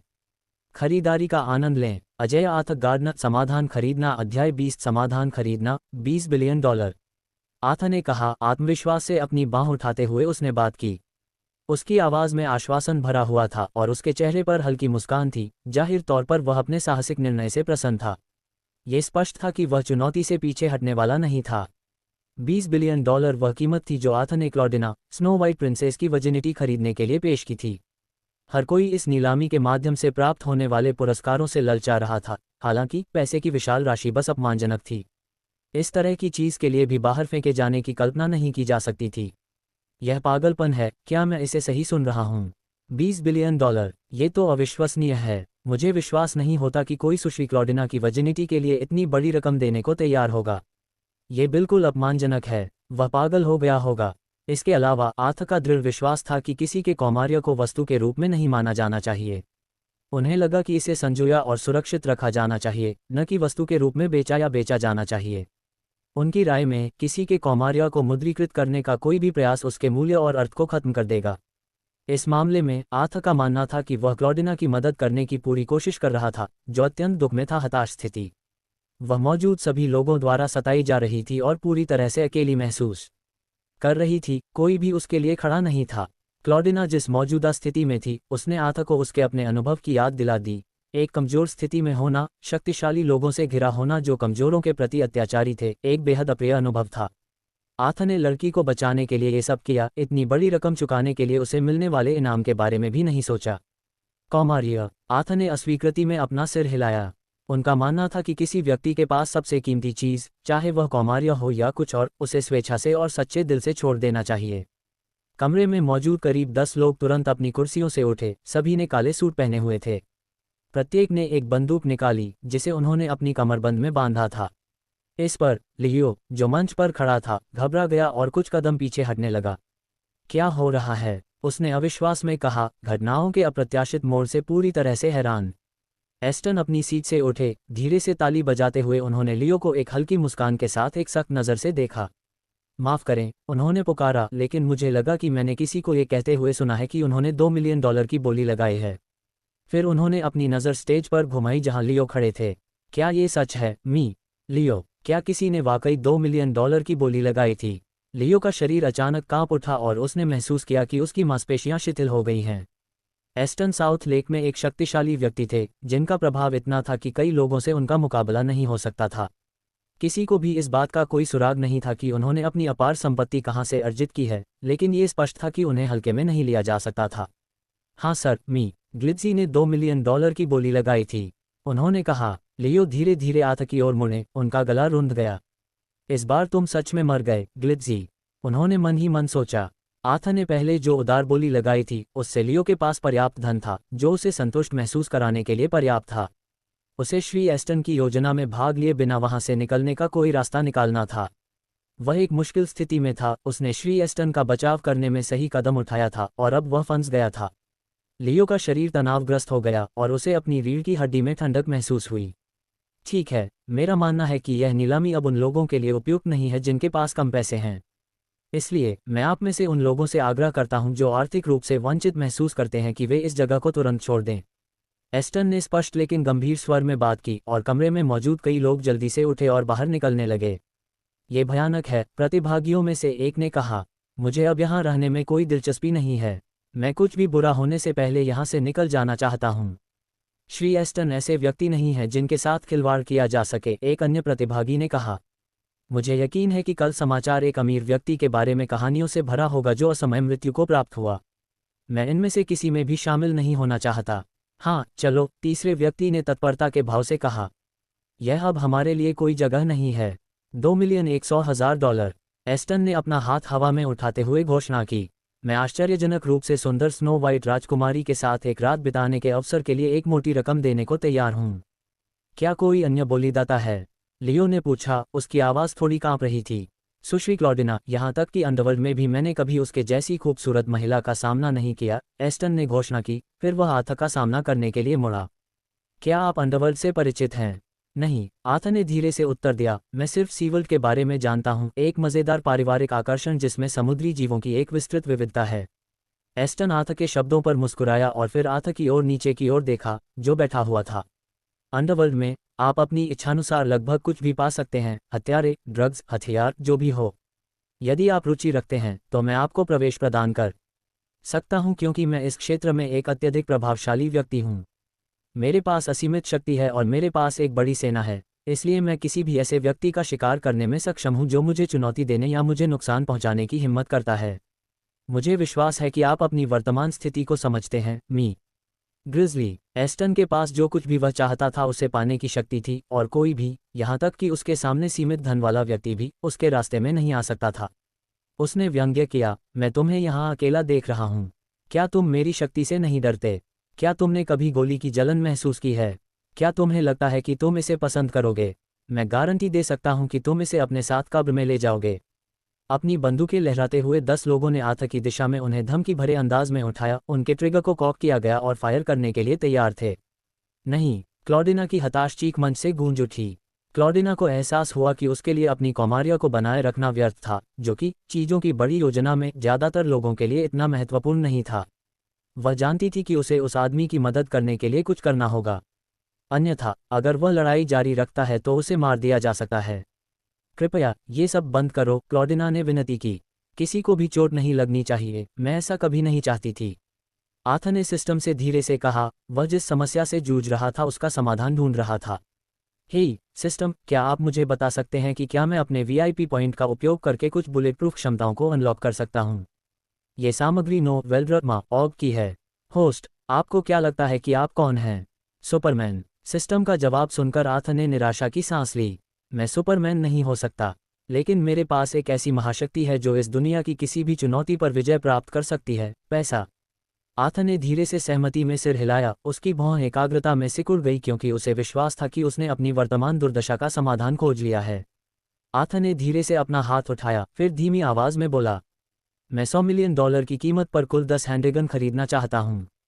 क्या यहाँ कोई मुझे उन्हें बेचने के लिए तैयार होगा? अध्याय की रिपोर्ट करें, टिप्पणियाँ, संपर्क, टॉस साइट मैप दान करें।